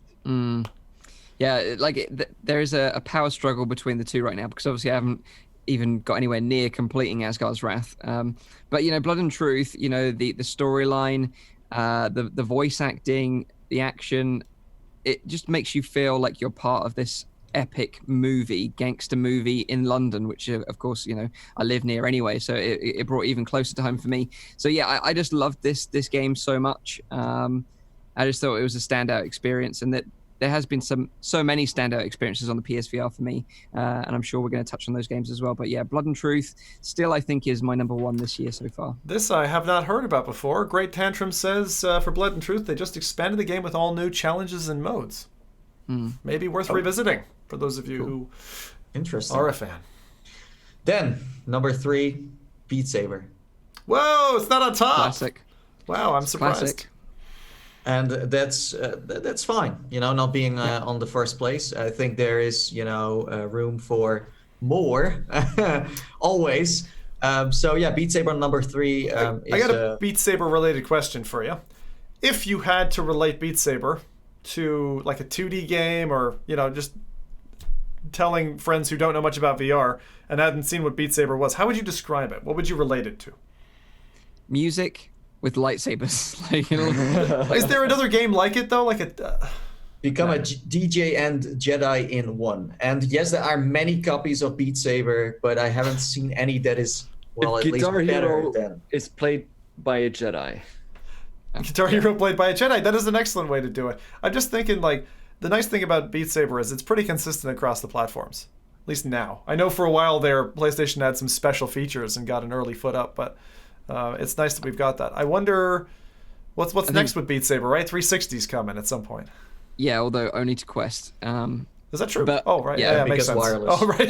Of course. The only thing about Beat Saber on PSVR is they didn't get custom tracks, whereas all other platforms did. That's the only thing. But mods on PlayStation VR. So but it's still fun to play it on PlayStation VR. Mike and I did, and maybe also you guys did. But what I really enjoyed about playing it on PlayStation VR was the fact that, even that the moves might have funky tracking sometimes, the haptics in them are like super strong. Like there was no other controller that buzzes that much and isn't even that loud, funny enough. Yeah. So in other words, you could feel it, but you don't hear it, which is annoying if you hear it. Yeah. Yeah, especially with the like classic touch controllers. Those were like dang loud. My days. I'm not sure if you guys remember hearing that, but they were only like, if they're on a table. On a table. I still have mine set up downstairs, and every time we were playing Akron, someone would throw a nut or whatever, and this controller would just go like having a mobile, without a case. Yeah. But the newer ones don't do that anymore. The revamped versions are not that crazy. Yeah, I didn't notice. Number 2, Astrobot. Resident Evil. Oh, Astrobot. Wow. Rescue Mission. Love that game. This is I think this is still my favorite game of this year for sure. Oh yeah, by far. Yeah, I can see why. For me, in my mind, when I compare it to Moss, I do flip. I have times where I think Astrobot was a cuter character, and then like sometimes I think Quill was a cuter character. It's such a difficult choice. For me, the win would go to Moss. Like that's definitely my character-wise. Yeah. No, it's more my kind of game because Astrobot is like a true platformer. It's platformer. For me, Moss would rank higher character-wise, but gameplay mechanics-wise, Astrobot was way more original. Where you had your gamepad. This is a gamepad game we're talking about, by the way. This is rare to have that even in a list like this, where you could use it in so many different ways. Your controller was transforming. And so magical. I think that there's a fork here, right? Like there's a difference between the best game to show off what VR is capable of and the uniqueness of VR versus maybe the game that you enjoyed the most. Like if I wouldn't say game design wise and VR integration wise that I would say Skyrim's on top, but for me Skyrim still is on PSVR my favorite all-time game because it's like going on holiday and I just go in and I'm like in vacation for 3 hours and come out and feel great. But it absolutely, to Rowdy's points, which he continues to echo every podcast we talk about Skyrim, is not well integrated for VR at all. But I Astrobot's amazing. I mean, Skyrim is one of my all-time favorite games just in general. Maybe that's also why I'm so critical for it. So. Yeah, that's why there's so many different reasons to say why is this your favorite game. For example, Mike says with Blood and Truth, it's because of its story and it was like being in a movie. Well, for me, Astrobot was a mix of I love platformers. I like to play those. Lucky Steel, Edge of Nowhere, etc. So that's already one reason why I like that more than. And then also the fact that the gameplay mechanics were like really new and fresh. Well, I play a lot of games in a year, so it's like I'm always looking for the next step for something that is different. So everyone ranks games on, So. Well, someone's mentioned in chat, and I think it's a very fair point. Something that I don't have a lot of experience with PlayStation in terms of its past lineage, but the use of the DualShock controller in Astrobot is astronomical. Like the way that you interact with it, the way the pad works, it just comes alive and it becomes this like lovely little catch box for whenever you get one of the little dudes and he's like twirling around and high-fiving you, all this kind of stuff. You can even, if you have an angry time, little Astro in that loading menu, you can just give him a big old whack with the controller and he flies off and he comes back eventually. The only time before where I saw your gamepad really transforming was with how is the game called? Yeah, Static, exactly. Where your hands are like stuck in a box and it's playing with your imagination in a way. Cool. So number 1, Resident Evil 7. What a surprise! Also a controller title. No moves, no aim, so that shows that it still stands up. And that it's a splendid experience, even that it is seated. And this proves that you don't have to be immersed while standing up, or where you have to walk around or have to see your hands or anything like that. No, it can just be a game. So I find that a very disappointing that a game like I mean, again, I love Resident Evil, but again, it's not a VR game. Like you have games that are so innovative and so different, like for example, Static, like A Fisherman's Tale, that don't even appear in this kind of list just because of the popularity of Resident Evil, because Resident Evil, it's a movie that you're watching in a seat where you can move your head. That is it. Although I love, get me wrong, but it's you're watching in a seat. How dare you? How dare you? Apparently, that's what people want. Yeah, in a way, not everyone, and this also depends on like how long are you a PlayStation VR user. If you are a user for 3 years, then you might want to play other stuff than someone who's new. So there are so many different interests, you know. What about Rec Room? Rec Room's not even in the list. Yeah, it's really surprising. But the thing is, I think this is purchased titles, I'm guessing. Yeah. Is there anything else free that was on this list? I don't think so.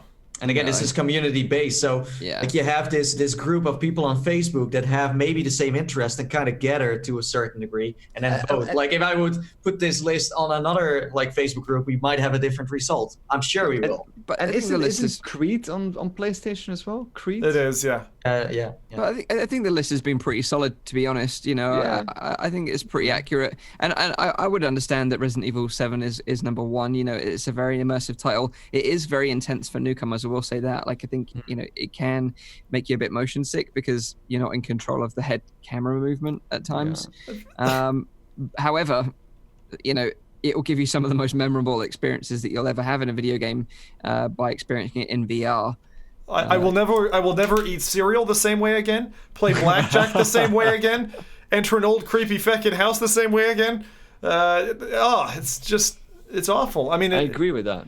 It's a fantastic title though for what it's achieved. But the other thing is, remember a couple years ago we had that awards ceremony at the end of, I don't remember now, was it end of 2018 or something? Yeah.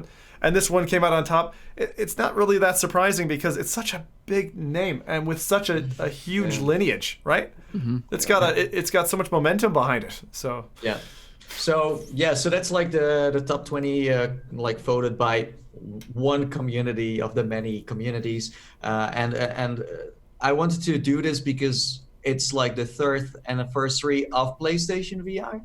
So this is like a happy birthday moment. I'm very happy that they are in the industry. I'm super excited for the next PlayStation VR headset, and like still, I think platform-wise, they have the best games. They know how to do their marketing. They know how to get people excited for VR. It's like the full package. But we're talking about a company who has so much experience in the gaming industry. Like anyone else, why would we be surprised? But you know, when I was looking at this list, I checked out some trailers, and even from the trailers, you can see that PlayStation gets how they need to, show people, hey, this is VR. You all remember like people having these boxes on their heads, right? And they kind of look ridiculous to a certain point. But what I'm finding in a combination where people are in this real room of theirs, then it transforms into this virtual world, but it does show that you're wearing something.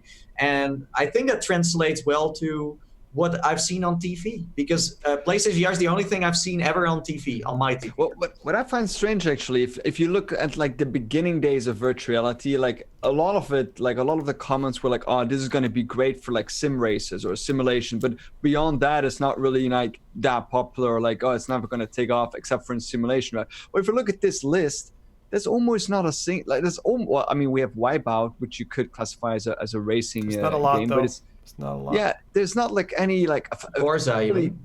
Flying Aces we had, but like what other flight simulator or like a racing simulator or like a simulation game where even like an Elite Dangerous or it's all not. But Valkyrie, none of that stuff is.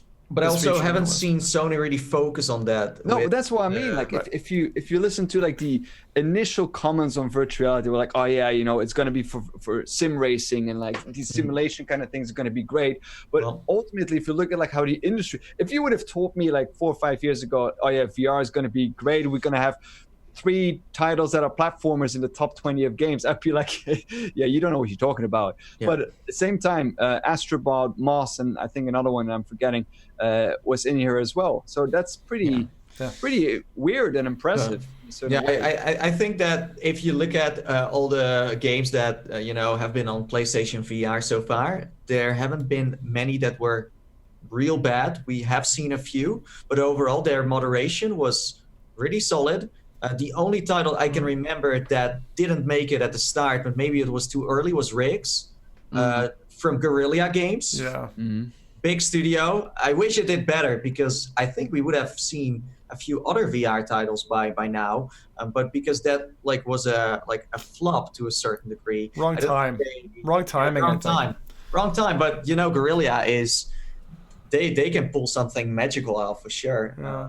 But we'll see. Maybe they make a comeback. Who knows? So that's the top 20 list. There are of course many more titles that are also worth playing. This is not just it. I think that if you are a consumer, then you can safely browse on their platform and buy a game without having to be like, oh, I just bought this new War Z game and I don't know. Or maybe not the one that Zim mentioned in releases, though. Maybe avoid that one. Good old Warzone. but everything else. I mean, Warzone is of course on their store, but their rating system is pushing away things that are bad, so it will only fade away. And it is pretty accurate, actually. Their rating system does work quite well, so you can actually trust it as a guide, which is good for any store.